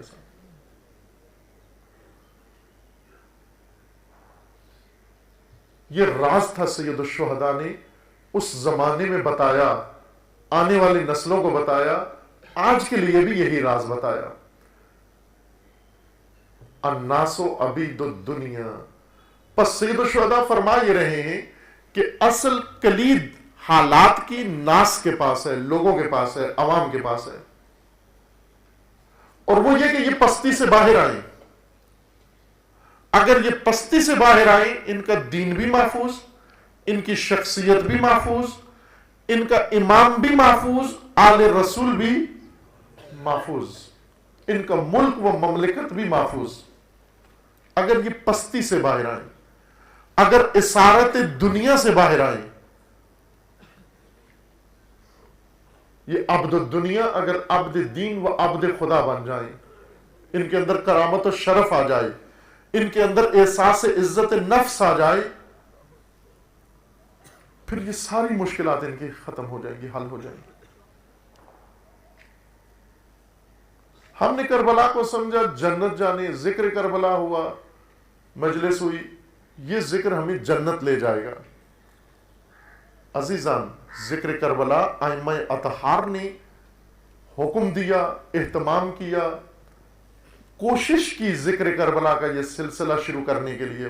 مجالس محرم، مجالس عزا، مجالس شہادت سید الشہداء جو آج رسومات کا شکار ہو گئیں، یہ مجالس اس لیے تھیں کہ حسین روح عزت کا نام ہے، حسین روح کرامت کا نام ہے، حسین روح شرف کا نام ہے.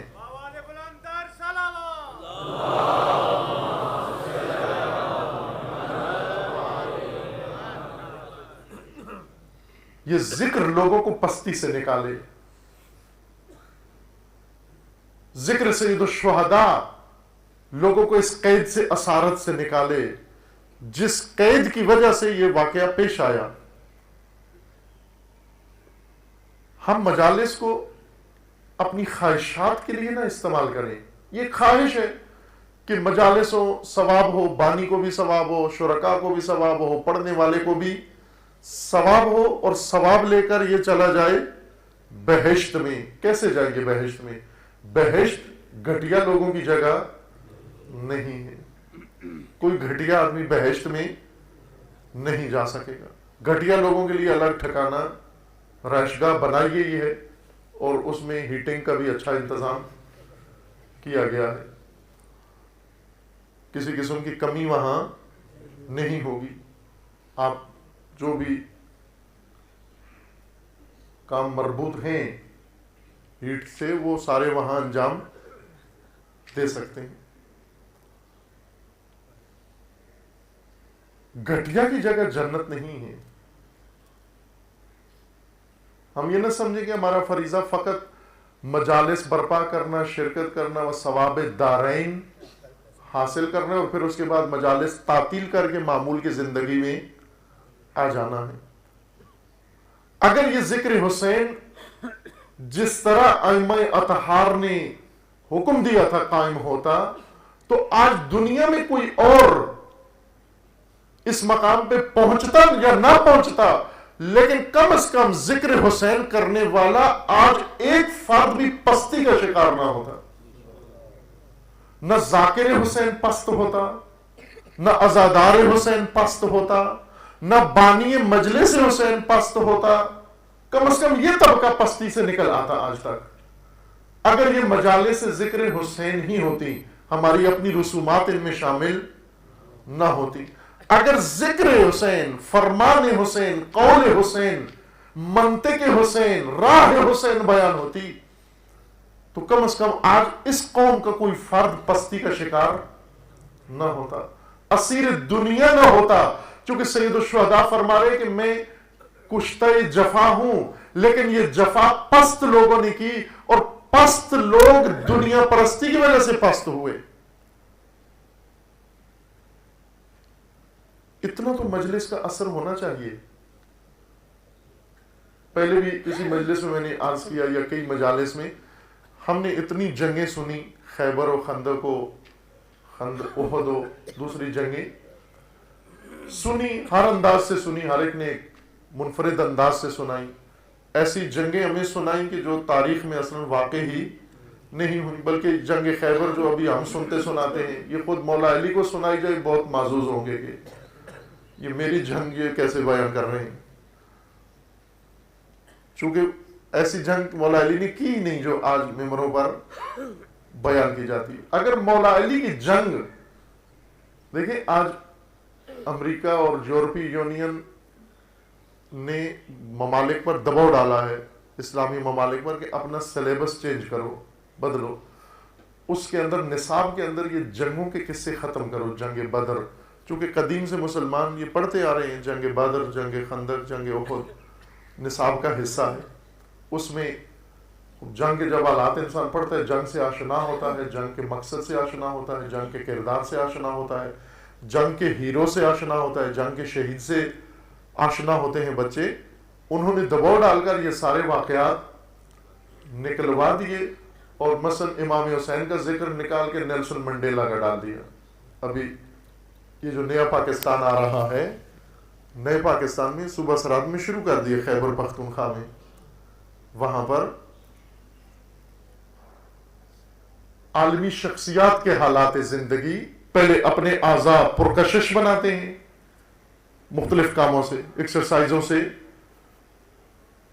کریمیں لگا کر، بیوٹی پارلر میں جا کر اور بہت سارے سرجری کروا کے پہلے اپنے اندام کو پرکشش بناتے ہیں، پھر پرکشش بنا کے ان کی نمائش کرتے ہیں اور نمائش کر کے پھر اپنی اس پستی کی حس کی تسکین کرتے ہیں.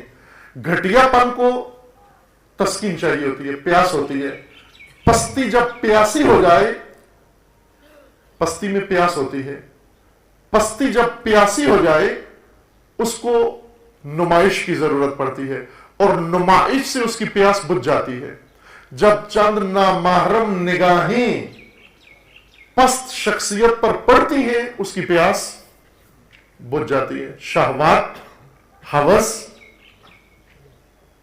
یہ پست شخصیت کی پیاس کا نام ہے. اس کی تسکین ہوسرانی و شہوترانی سے ہو جاتی ہے. بے حیائی پستی کا نتیجہ ہے اور بے حیائی سے پھر اگلے جو مظاہر ہیں بے حیائی کے نمونے، بے حیائی کے علامتیں نمائش بدن ہیں، نمائش اندام ہیں. اگر انسان پست نہ ہو، بے حیائی کا شکار نہیں ہوتا، بلکہ باوقار ہوتا ہے. باوقار یعنی اس کی شخصیت بھاری شخصیت ہوتی ہے، ہلکی نہیں ہوتی، چھچورا پن نہیں ہوتا اس کے اندر، سبک نہیں ہوتا، وقار ہوتا ہے اس کی شخصیت کے اندر. باوقار انسان باحیا انسان ہے، باشرم انسان ہے. پستی ایک ایک کر کے یہ گوہر انسان سے چھین لیتی ہے، شجاعت چھین لیتی ہے پستی، بزدل ہو جاتا ہے انسان. اور بزدل جب ہوتا ہے، سوچ میں بزدلی پہلی سوچ میں آتی ہے. پہلا حملہ بزدلی کا پہلا عنصر انسان کی سوچ میں پیدا ہوتا ہے. بزدل سوچ کے بعد بزدل ارادہ پیدا ہوتا ہے، اور بزدل ارادے کے بعد بزدل قدم اٹھاتا ہے انسان، یا بزدل فیصلے کرتا ہے. سوچ میں بزدلی آئی، ارادے میں بزدلی آئی، فیصلے میں بزدلی آئی، اور اقدام میں بزدلی. یہ گھٹیا اخلاق ہے، یہ پست اخلاق ہے. اخلاقی گراوٹ انسان کو اتنا گرا دیتی ہے کہ وہ دین کو بھی پستی میں لے جاتا ہے. سید الشہداء نے جس المیہ کی طرف اشارہ کیا، وہ بہت بڑا المیہ. ہم صرف ایک ظلم کو دیکھتے ہیں کہ کربلا میں آل رسول پر اتنا ظلم ہوا. سید الشہداء کو امت کی حالت پہ رونا آ رہا ہے. ہم حسین علیہ السلام پہ روتے ہیں. ہمارے لیے کوئی مشکل نہیں تھی کہ اگر سید الشہداء گھر میں رہتے، نہ حکومت چھیڑتی، نہ یہ حکومت کو چھیڑتے، اور چپ کر کے گھر میں رہتے، زندگی گزارتے اور دوسروں کی طرح ہوتے. آج شیعہ کو کوئی مشکل نہیں تھی، کوئی پریشانی نہیں تھی، چونکہ ساری پریشانی ہماری یہ ہے کہ سید الشہداء شہید ہو گئے. لیکن خود سید الشہداء سے پوچھیں کہ آپ کی کیا پریشانی تھی. سید الشہداء کی پریشانی یہ کہ الناس عبید الدنیا، لوگ پست ہو گئے ہیں، لوگ گر گئے ہیں، گراوٹ آ گئی ان کے اندر. اخلاقی پستی ان کی سب سے نمایاں پستی ہے. اللہ کو مانتے ہیں لیکن اخلاقی طور پر پست، رسول اللہ کو مانتے ہیں اخلاقی طور پر پست، نمازیں پڑھتے ہیں، نمازیں پڑھ کے اخلاقی طور پر پست. اخلاقیات ہمارے یہاں پنجاب میں یا پاکستان میں یا ہندی تہذیب کے اندر اخلاقیات، رویوں میں، بول چال میں فقط ہم چند چیزوں کو اخلاقیات کہتے ہیں. ایک یہ کہ آدمی بڑے کے سامنے احترام سے بولتا ہو اور سلام کرتا ہو، سلام کا جواب دیتا ہو، بڑے کے لیے اٹھ کے کھڑا ہو جاتا ہو، اس کو سمجھتے ہیں کہ ہم بڑا با اخلاق آدمی ہے. اگر یہ بزدل ہو، اس کو نہیں کہتے یہ پست اخلاق کا مالک ہے.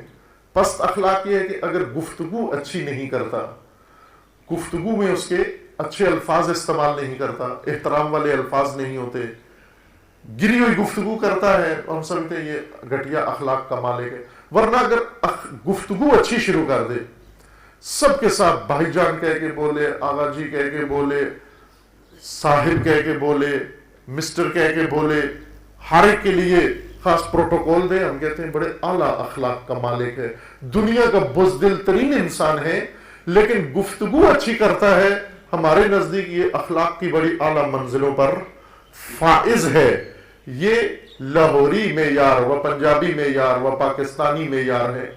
دین کے معیار کے مطابق یہ اخلاق نہیں ہے. اخلاق خلق کو کہتے ہیں، اور خلق زبان سے نکلی ہوئی باتوں کو نہیں کہتے، بلکہ انسان کے نفس کے اندر جمی ہوئی صفات کو کہتے ہیں. بیٹھی ہوئی صفات کو خلق کہتے ہیں انسان کا. اگر اس کے وجود کے اندر پستی آ گئی ہے، یہ گھٹیا انسان ہے.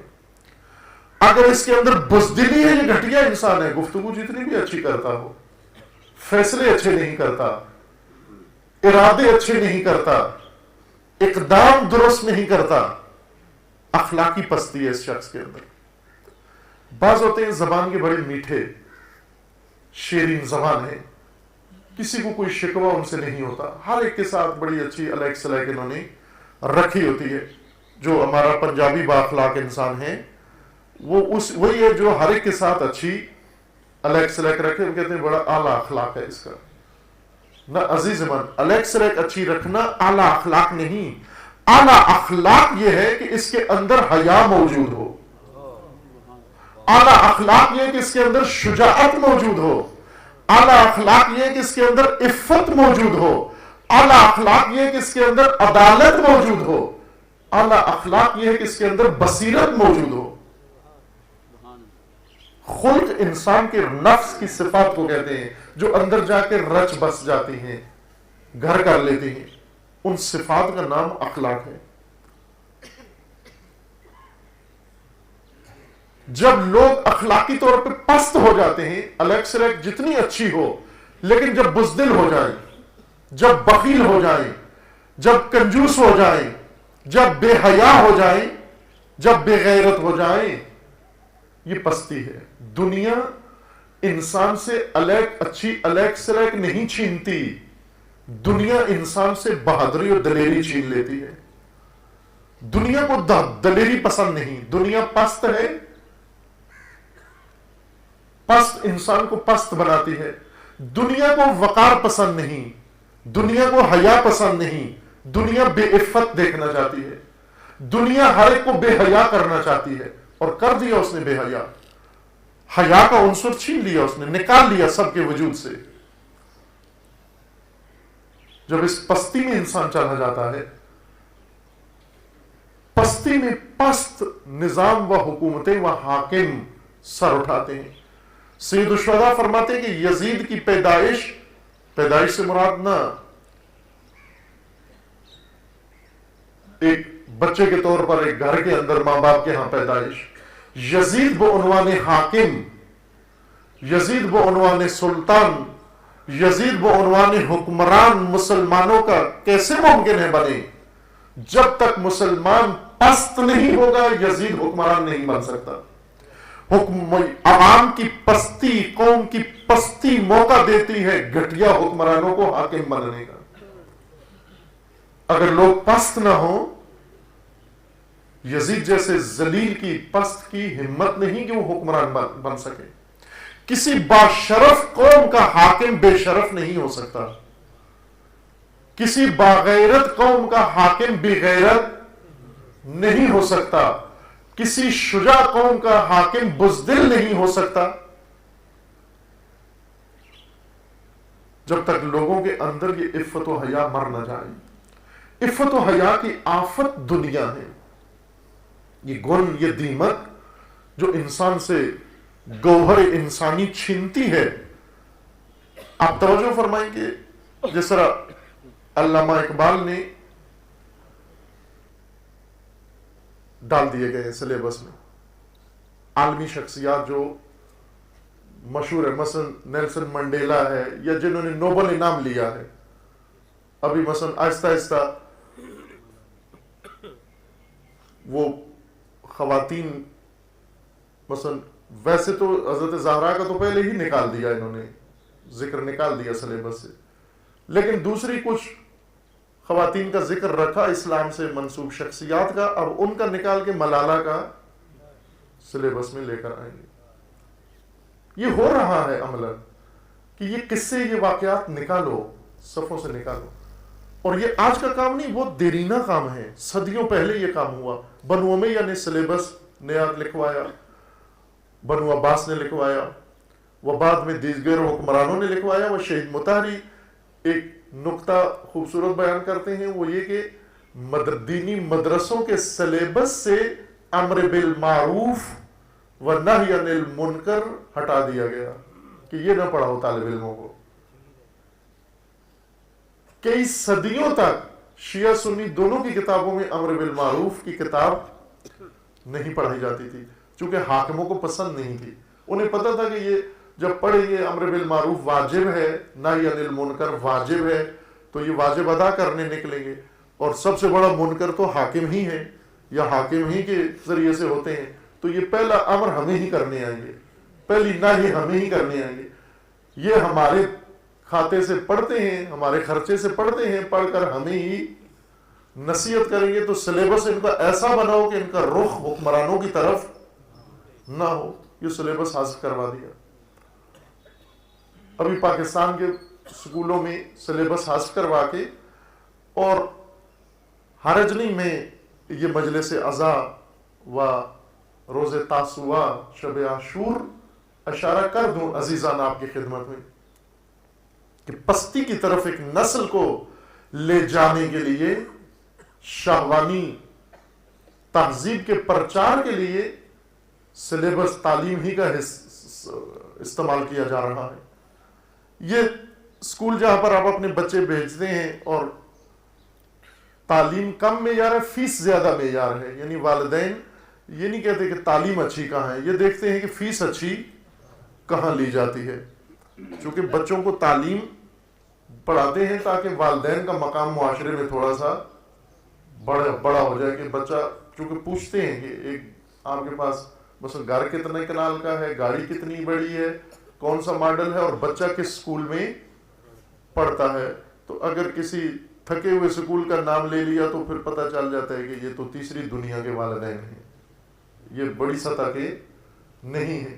آپ ایسے سکول میں داخل کرائیں بچہ جہاں 20-25 ہزار ماہانہ فیس ہے، اس کا مطلب ہے کہ بہت اعلیٰ سطح کے آپ والدین ہیں. ان کے ہو کیا رہا ہے اس وقت؟ خود اس شہر کے اندر سینکڑوں تنظیمیں مصروف ہیں ان سکولوں کے اندر. چونکہ وزارت تعلیم نے یہ اپنے ذمہ نہیں لیا کہ احتجاج ہوں گے، شور مچائیں گے متدینین، اور ان کے رولے سے ڈرنے کے لیے انہوں نے اپنے ذمہ نہیں لیا، لیکن تمام سکولوں میں یہ انہوں نے اجازت دی تنظیموں کو، این جی اوز کو، کہ وہ آ کر بچوں کو سیف لائف سکھائیں. محفوظ زندگی، کتنا خوبصورت نام ہے درس کا. پوچھ لیں آپ اپنے بچوں کو، ایک پیریڈ ہے ان کا، ہفتے میں شاید ایک آدھ پیریڈ اس کا ہوتا ہے، جہاں پر آتے ہیں باتصویر محفوظ زندگی کا لیکچر ان کو دیتے ہیں. آپ یہ نہ سمجھے کہ یہ محفوظ زندگی دہشت گردوں سے محفوظ رہنے کے لیے، یا یہ لال بیگ سے محفوظ رہنے کے لیے، یا خطروں سے یا بیماریوں سے محفوظ رہنے کے لیے. نہ، یہ محفوظ زندگی نابالغ بچوں کو، چھوٹے چھوٹے بچوں کو، بچیوں کو اپنی زندگی میں ہوس رانی کے محفوظ طریقے بتاتے ہیں، شہوت کے محفوظ طریقے بتاتے ہیں نابالغ بچوں کو. چونکہ مشروط ہے، جو قرض لیتے ہیں عالمی اداروں سے وہ مشروط ہے ان چیزوں سے. وہ مشروط ہے کہ آپ ٹیکس بڑھاؤ، آپ بجلی مہنگی کرو. یہ ان کی طرف سے شرط ہے. چونکہ اب آپ شور مچاتے ہو بجلی کیوں مہنگی ہوگی. وہ عجیب قوم ہے پاکستانی بھی. جیسا وہ ایک امریکی وزیر خارجہ نے بیان دیا تھا کہ یہ عجیب ہے یہ پاکستانی، ہمارے ساتھ میٹنگ کرتے ہیں، اس میٹنگ میں ہم پر دباؤ ڈالتے ہیں کہ ڈرون حملے کرو، اور اسی میٹنگ سے اٹھ کے باہر اخبار میں آ کر بیان دیتے ہیں کہ ہماری سالمیت پر حملہ ہے، ڈرون حملہ ہے. اس نے کہا ہمیں سمجھ نہیں آتی، یہ رپورٹر سے اور بات کرتے ہیں، ہم سے اور بات کرتے ہیں. خوب آپ نے ملک میں رہنا ہے، ملک چلانا ہے تو آپ نے قرضے لینے ہیں، اربوں ڈالر قرضے ماہانہ لے کر آپ نے ملک چلانا ہے. خوب اگر ملک کی پہیہ چلنا ہے تو اس پہیے کی شرط ہے ملک چلے گا جب بجلی مہنگی ہوگی. ملک چونکہ شرط رکھی ہوئی ہے کہ یہ قرضہ دیں گے اس صورت میں کہ جب یہ ریٹ بڑھاؤ، تم کرائے بڑھاؤ، تم فیول بڑھاؤ، تم فلاں کام کرو. یہ سب ان کی شرطیں ہیں، یہاں کوئی بتاتا نہیں آپ کو، ان کو شوق نہیں ہے، ان کی شرطیں ہیں یہ. اور ان کی شرط یہ ہے کہ آپ اپنے تعلیمی نظام کی اصلاح کرو، خصوصاً چونکہ آپ کے سب بچوں نے یورپ آنا ہے پڑھ لکھ کر، یا پڑھنے کے لیے یہاں آنا ہے یا پڑھ کر یہاں آنا ہے. اور جب یہ پڑھ لکھ کر یہاں آتے ہیں انہیں محفوظ طریقہ شہوت رانی کا نہیں آتا، جنگلیوں کی طرح ہوتے ہیں. یہ ٹرین کر کے بھیجو ان کو. عورتیں تمہاری آتی ہیں برقع اوڑے ہوئے ہوتی ہیں، لڑکے تمہارے آتے ہیں یہ پوری پتلون پہنی ہوتی ہیں، جب آپ کہ ہم نے ان کو پھٹی ہوئی پتلونیں یہاں بازاروں میں رکھی ہوئی ہیں، یہ پہنتے نہیں ہیں۔ وہ کہتے ہیں آپ کا تعلیمی نظام غلط ہے، یورپ سوسائٹی میں رہنے کے قابل بچوں کو نہیں بناتے، پڑھاتے کچھ اور ہو اور پھر انہیں یہاں بھیجتے ہو، یہاں یہ فٹ نہیں ہوتے، لہٰذا اپنے ملک کے اندر تعلیم ایسی دو کہ ہماری سوسائٹی کے قابل بن جائیں۔ اگر اس کی اسناد مدارک چاہیے ہو تو ہیں ہمارے پاس، کہ اس وقت کتنے اسکولوں میں کتنی تنظیمیں کیا کر رہی ہیں۔ ہم نے نہیں جمع کی، کسی اور کی زحمت ہے، لیکن انہوں نے بتایا کہ یہ کچھ ہو رہا ہے یہاں پر۔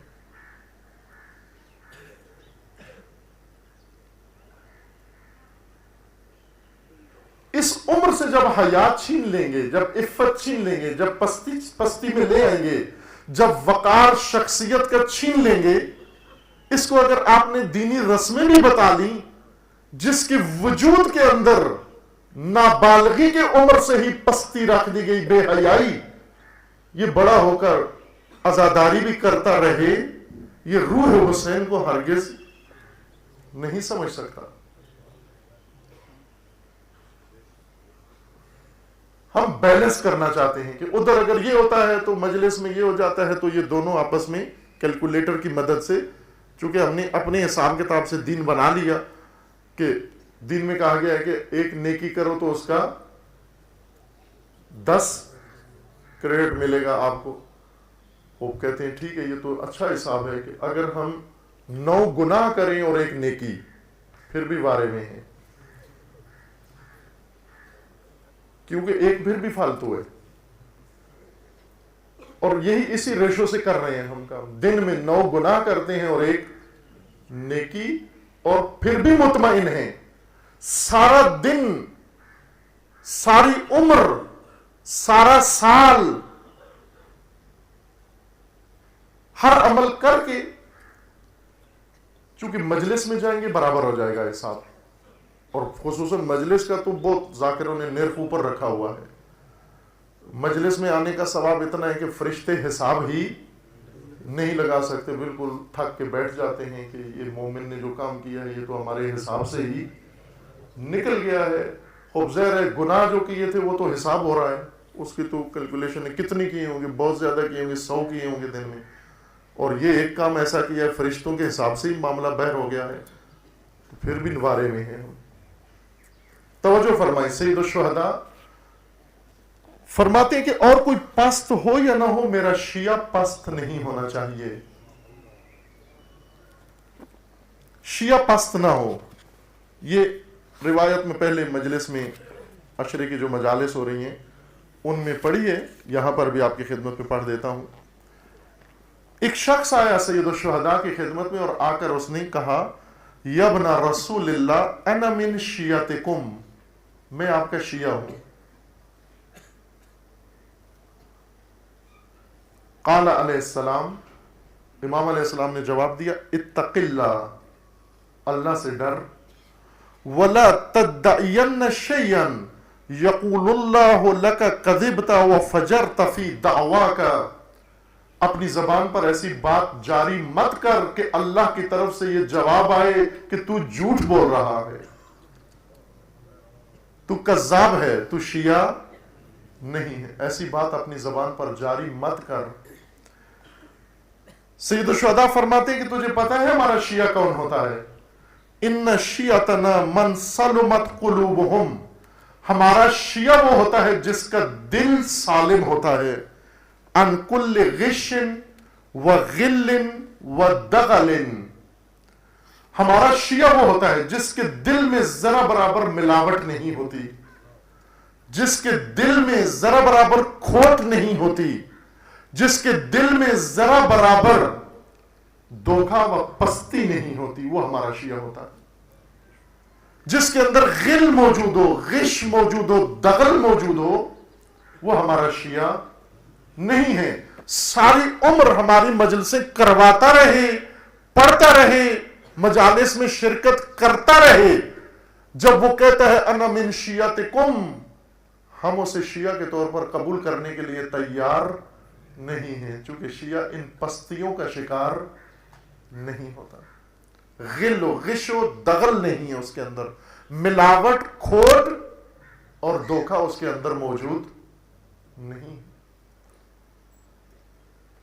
یہ غلط طریقہ ہم نے سمجھ لیا ہے کہ ہم بیلنس کر سکتے ہیں، 9 ادھر کر کے 1 ادھر کر کے پھر بھی وارے میں رہیں. غلط طریقہ بتایا گیا ہمیں، غلط دین بتایا گیا ہمیں. اگر دین سمجھنا ہے، سید الشہداء فرما رہے ہیں شیعہ بننا ہے، اگر شیعہ اخلاقی برتر انسان کا نام ہے. ایک روایت ہے امام علیہ السلام کی، توجہ فرمائیں، یہ روایت ابھی متن میرے پاس نہیں ہے، میں اس کا مضمون عرض کر دیتا ہوں.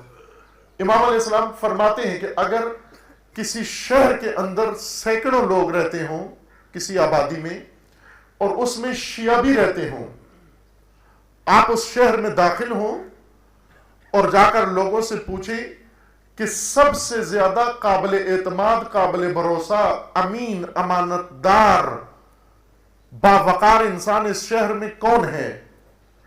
اگر غیر شیعہ کا نام لوگوں نے لے لیا کہ امین وہ ہے، قابل اعتماد وہ ہے، قابل بھروسہ وہ ہے، تو یہ جان لو کہ یہ جو باقی رہ رہی ہیں ان میں سے کوئی ہمارا شیعہ نہیں ہے. میں دوبارہ عرض کرتا ہوں، اگر آپ ایک ایسے شہر میں جائیں، آبادی میں جائیں اور جا کر لوگوں سے پوچھیں کہ اس آبادی میں سب سے بڑا قابل بھروسہ انسان کون ہے، قابل اعتماد کون ہے، امانت دار کون ہے، اگر غیر شیعہ کا نام آ گیا تو یہ جان لو کہ اس آبادی میں کوئی بھی ہمارا شیعہ نہیں ہے.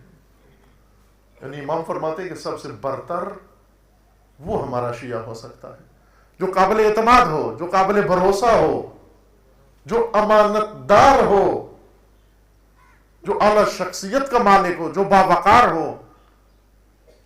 پست کبھی شیعہ نہیں ہو سکتا، شیعہ پستی میں مبتلا نہیں ہو سکتا. امام فرماتے ہیں اگر یہ پستی نہ ہوتی ان لوگوں کے اندر، ہرگز ہمیں اس طرح کربلا میں شہید نہ ہونا پڑتا.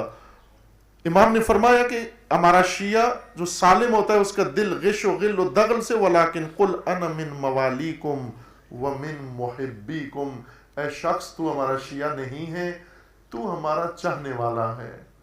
چونکہ تو ہمارے دشمنوں سے نفرت کرتا ہے اور ہمارے غم میں روتا ہے، اس لیے تو ہمارے چاہنے والا ہے، ہمارا شیعہ نہیں ہے. یہ بات مت زبان پر جاری کر.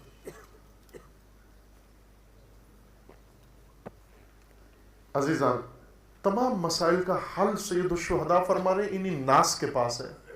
اگر یہ ناس کو دنیا پست نہ کر دے، نہ پست حاکم ہوگا، نہ پست عمل ہوں گے، نہ گھٹیا حرکتیں ہوں گی، اور نہ آپ کو یہ مناظر سننے کو ملیں گے. لیکن جب تک لوگ پستی میں ہیں، نسل یزیدی جاری ہے. اور آج اس زمانے سے زیادہ لوگ پستی کا شکار ہیں، اس لیے کہ آج ہر طرف سفاک، دہشت گرد، قاتل مسلط ہر قوم کے اوپر، ہر ملت کے اوپر. اگر لوگ پست نہ ہوتے اتنا موقع نہ ملتا. آپ توجہ کریں، عراق میں تکفیری داعش کتنی سادگی سے آئے، بنے، جمے، اٹھے اور چھا گئے. 1 سال سے کم عرصہ لگا. چھپ کے یہ کام نہیں ہو سکتا. یہ کسی بیسمنٹ میں بیٹھ کر داعش نہیں بنی جس کے پاس اتنے ہزاروں جنگجو کہ 20-30 ہزار، جو طرح وہ خود اپنے اعداد و شمار بتاتے ہیں کہ یورپ سے آئے ہیں. باقاعدہ ان کو منظم کر کے ٹریننگ دے کر ترکی کے راستے عراق و شام بھیجا گیا. سب کی آنکھوں کے سامنے یہ سب کچھ ہو رہا تھا، عراقیوں کی آنکھوں کے سامنے ہو رہا تھا، ساری دنیا کی آنکھوں کے سامنے ہو رہا تھا. اور آنکھیں بند کر کے اپنی دنیا میں لگے رہے. اب وہ مسلط ہو کر چھا گئے. اب وہ دھمکی دے رہے ہیں کہ شیعہ کو تو ختم کرنا ہے، باقی ہمارے ہاتھ پر بیعت کر لیں۔ پرسوں کی خبر تھی جو کل بھی آئی، آپ نے بھی سنی ہوگی، کہ الانبار میں 300 سنیوں کے گلے کاٹ دیے۔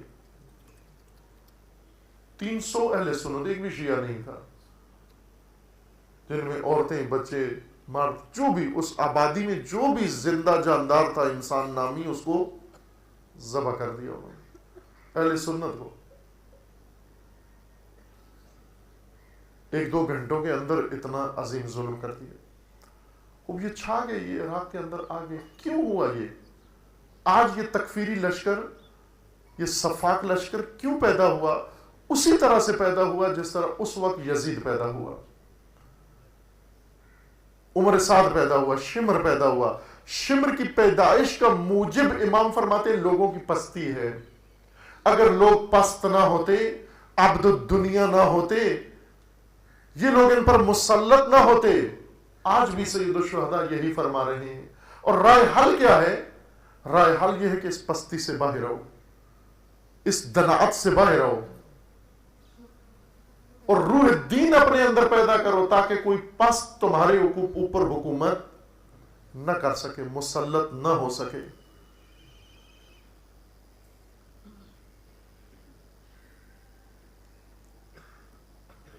جن چیزوں سے ہم ڈرتے ہیں، جن چیزوں سے ڈرتے ہیں وہ شاید پستی نہیں بلکہ بلندی کی طرف لے جاتی ہیں۔ ہم موت سے ڈرتے ہیں، شہادت سے ڈرتے ہیں، اسارت سے ڈرتے ہیں، قید و بند سے ڈرتے ہیں، بچوں کی یتیمی سے ڈرتے ہیں۔ سید الشہداء نے ان پست لوگوں کو پستی سے نکالنے کے لیے قیام کیا، اور اہل بیت نے لوگوں کو پستی سے نکالنے کے لیے قیام کیا، خصوصاً جناب ثانیہ زہرا نے۔ کتنی تھکی یہ بی بی کہ اپنے زمانے کے لوگوں کو پستی سے نکالے، بہت تھکی۔ ایسے موقع پر کوئی بہت مضبوط اعصاب کا مرد بھی ہو تو اس کا حوصلہ جواب دے جاتا ہے۔ جب میدان لاشوں سے بھرا ہوا ہو اور کچھ بھی نہ بچا ہو، وہ عزیز بھی اس سے لے لیے گئے ہوں جن عزیزوں میں اس کی جان تھی۔ بی بی جب مدینہ سے چلی، شوہر ساتھ نہیں آئے۔ جناب عبداللہ ابن جعفر امام حسین علیہ السلام کے ہمراہ نہیں آئے، جناب زینب اولیاء کے شوہر تھے۔ سید الشہداء سے آ کر خود تقاضا کیا، کچھ لوگوں کو سید الشہداء نے دعوت دیا وہ میرے ساتھ ملو، نہیں آئے۔ جناب زینب اولیاء نے خود تقاضا کیا کہ مجھے آپ کے ساتھ جانا ہے۔ سید الشہداء نے فرمایا کہ آپ اجازت لے کر آئیں شوہر سے۔ گئیں عبداللہ کے پاس اور جا کر بتایا کہ عبداللہ آپ آگاہ ہو، حسین مدینہ سے جا رہے ہیں اور مجھے جانا ہے، اپنے بھائی کے ہمراہ جانا ہے، نہ صرف محبت حسین میں جانا ہے بلکہ وہی ماموریت انجام دینی ہے جو سید الشہداء دے رہے ہیں، ساتھ دینا ہے قیام میں، ذمہ داری ہے میری۔ اجازت ملی، ساتھ ہی بی بی نے یہ بھی کہہ دیا کہ اگر آپ اجازت دیں گے میں جاؤں گی، اگر آپ نے روک لیا میں رک جاؤں گی، لیکن اے عبداللہ آپ کو معلوم ہونا چاہیے کہ میں حسین کے بغیر زندہ نہیں رہوں گی، رک جاؤں گی لیکن زندہ نہیں رہوں گی۔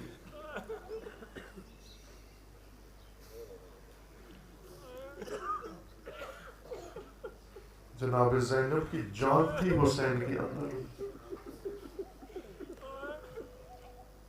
شب عاشور، آج شب عاشور ہے، ہم قریب ہے شب عاشور۔ شب عاشور سید الشہداء علیہ السلام جناب سید ساجدین کے خیمے میں امامت کی وصیتیں فرما رہے تھے، اور امام نے ایک شعر پڑھا۔ وہ شعر سن کر بی بی پوچھتی ہیں کہ اے ابی عبداللہ، اس شعر کا مطلب یہ ہے کہ آج آخری شب ہے اور کل جدائی ہو جائے گی؟ امام نے فرمایا ایسے ہی ہے، آج آخری شب ہے وہ کل جدائی ہو جائے گی۔ بی بی نے جب یہ سنا کہ آج حسین کے ہمراہ آخری رات ہے، رونا شروع کیا. اتنی شدت سے روئی کہ بے ہوش ہو گئی، غشی طاری ہو گئی. شہادت حسین کا سن کر بے ہوش ہو گئی. جو مدینے میں کہہ کے آئی تھی کہ میں حسین کے بغیر زندہ نہیں رہ سکتی، ابھی بھائی موجود ہے، فقط خبر سنی، بات سنی، شعر سنا، اتنی روئیں، بے ہوش ہو گئی. سید الشہداء ہوش میں لائے، ہوش میں لا کر بی بی کو وصیتیں کی اور یہ فرمایا کہ بی بی میں تو کل عاشور کی عصر تک ہوں، اس کے بعد آپ نے اس کاروان کی ہدایت کرنی ہے. اگر آپ بے ہوش ہوتی رہی، آپ پر غشی کے دورے پڑتے رہے، یہ کاروان آگے نہیں بڑھ سکے گا. شہید مطہری فرماتے ہیں سید الشہداء نے شب عاشور ایسی باتیں کی جناب زینب علیہ سے، اس کے بعد بی بی روئی ضرور مختلف موقعوں پر، لیکن بے ہوش کہیں بھی نہیں ہوئی، غشی طاری نہیں ہوئی، بلکہ اتنی دلیری آئی، اتنی شہامت آئی، اتنی شجاعت آئی کہ جو کام لشکر نہیں کر سکتا تھا وہ زینب نے تنہا کر دیا. اس قدر دلیر ہو گئی بی بی. پھر وہ وقت آ گیا جب بھائی کو وہ لحظہ موعود، جدائی کا لمحہ، جب ہمیشہ کے لیے بھائی سے جدا ہو رہی ہے. سید الشہداء نے جب فرمایا کہ بہنا وہ پرانا لباس جو مدینہ میں نے سونپا تھا آپ کو مجھے دے دیں. بی بی لباس نکالنے لگی اور ساتھ رو بھی رہی تھی اور فرما رہی تھی یہ تو علامت بتائی گئی تھی مجھے کہ جب آخری لباس، پرانا لباس طلب کریں یہ جدائی کا لمحہ ہوگا. وہی لمحہ آ گیا. سید الشہداء نے فرمایا وہ لمحہ آ گیا ہے. سید الشہداء نے لباس پرانا لے کر اس کو جگہ جگہ سے سوراخ کرنا شروع کیا. بی بی پوچھتی ہیں بھیا یہ پہلے ہی پرانا پوسیدہ لباس ہے، اس کو پھاڑنے کے کیا مانی؟ سید الشہداء نے فرمایا جن دشمنوں سے میرا پالا پڑا ہے بہت کمینے ہیں، بہت بے غیرت و بے حیا ہے. مجھے یقین ہے مجھے شہید کرنے کے بعد میری لاش لوٹنے آ جائیں گے، میری لاش کو لوٹ لیں گے، لیکن میں پسند نہیں کرتا پس شہادت بھی میرا تن عریان ہو جائے. میں اس لیے لباس کے نیچے یہ لباس پہنوں گا کہ اس کو پھٹا ہوا سمجھ کر میرے تن پہ چھوڑ جائیں اور میرا بدن عریان نہ پڑا رہے یہاں پہ. وہ غیور امام ہے حسین، عریانی تن کو برداشت نہیں کیا، حتیٰ پس شہادت برداشت نہیں کیا، اہتمام کر کے شہادت کے لیے گئے. لباس پہن کر سید الشہداء بیویوں سے رخصت ہوئے. آ کر جب ذوالجناح پہ بیٹھنے کا وقت آیا، اس وقت سید الشہداء کو اور زیادہ تنہائی کا احساس ہوا. یہ پہلا وقت تھا جب سید الشہداء علیہ السلام سوار ہو رہے ہیں اور سوار کرنے والا کوئی بھی نہیں ہے. نہ عباس موجود ہیں، نہ اکبر موجود ہیں، نہ قاسم موجود ہیں، نہ انصار موجود ہیں، نہ مسلم ابن اوسجہ موجود ہیں، نہ حبیب ابن مظاہر موجود ہیں. حسرت کے ساتھ میدان کی طرف دیکھ کر سید الشہداء نے گھوڑے کی لگام تھامی، رکاب میں پاؤں رکھا اور گھوڑے پر سوار ہوئے اور سوار ہو کر بیویوں کو سلام کہا اور گھوڑے کو ایڑ لگائی میدان کی طرف. لیکن گھوڑا قدم نہیں اٹھاتا، گھوڑا ہلتا نہیں ہے. سید الشہداء نے اس حیوان سے خطاب کیا اے گھوڑے تو بہت باوفا حیوان ہے، تو صبح سے میرے ساتھ مقتل میں آ بھی رہا ہے جا بھی رہا ہے، میں لاشیں اٹھا کر لے آ رہا ہوں تو میرے ساتھ آ جا رہا ہے. مجھے معلوم ہے پانی تجھے بھی نہیں ملا، تو بھی پیاسا ہے، بس اب آخری دفعہ مجھے میدان میں لے جا، میں واپس نہیں آؤں گا، تیری زحمت ختم ہونے والی ہے.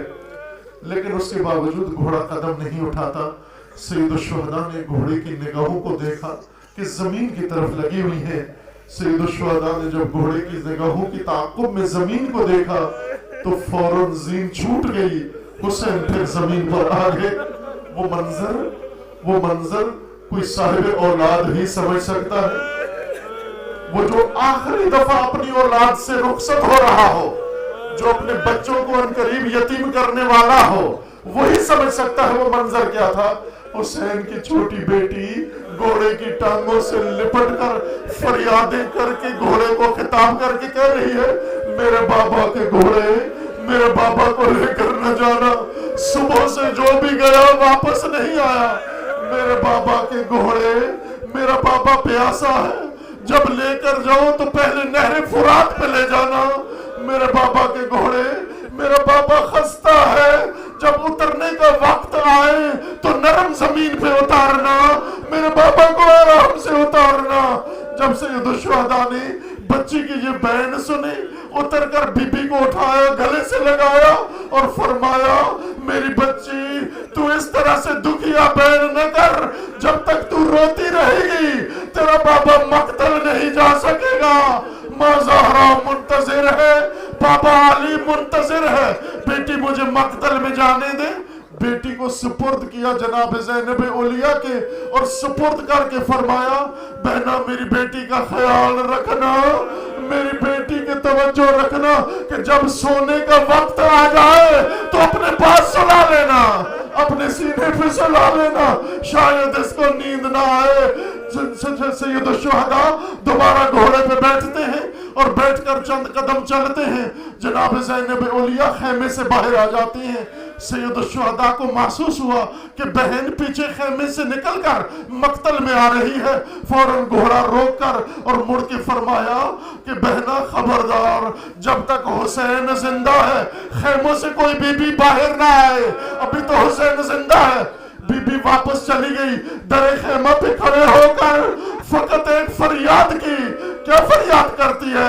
مہلن مہلا ابن زہرا، اور زہرا کے بیٹے آہستہ آہستہ جاؤ، مڑ مڑ کے ہمیں اپنی صورت دکھاتے جاؤ، اتنی بھی کیا جلدی، مہلن مہلا ابن زہرا، مہلن مہلا۔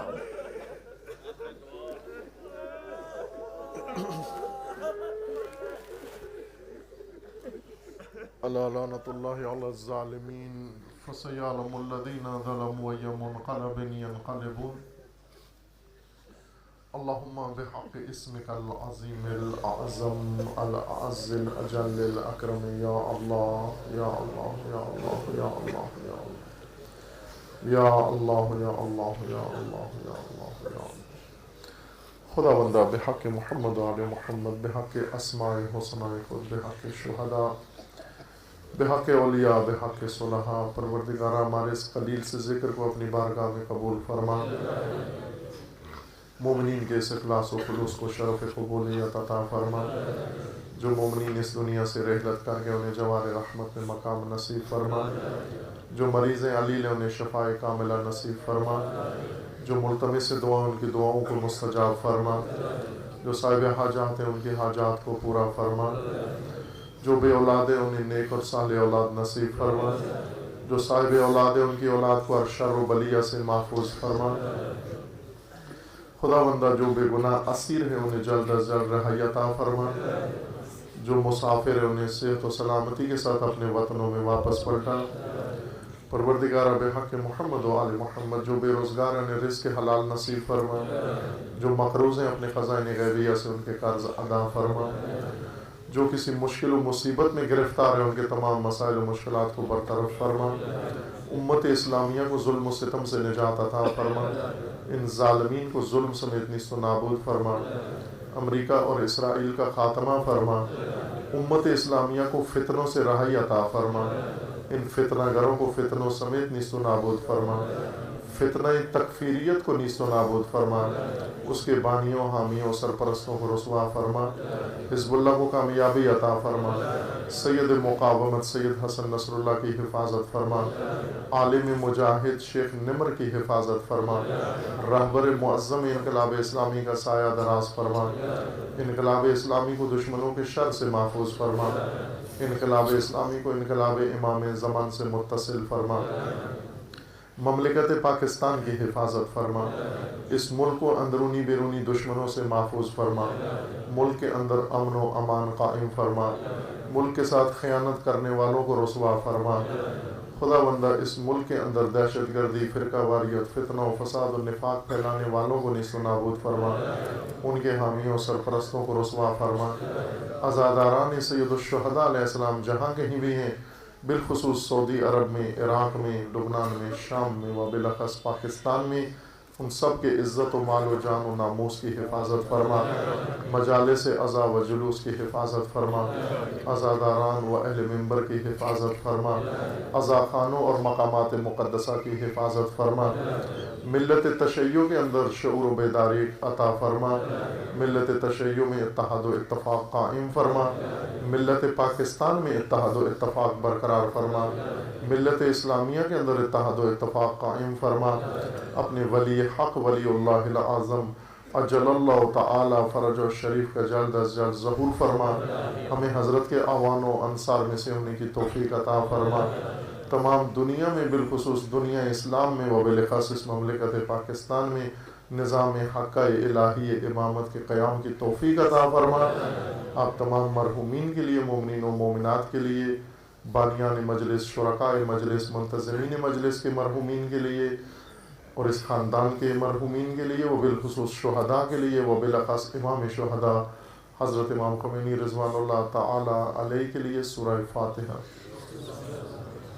بسم اللہ الرحمن الرحیم، الحمدللہ رب العالمین، الرحمن الرحیم، مالک یوم الدین، ایاک نعبد و ایاک نستعین، اہدنا الصراط المستقیم صراط الذین انعمت علیہم غیر المغضوب علیہم ولا الضالین، اللہم تقبل منا انکا انت السمیع العلیم برحمتک یا ارحم الراحمین۔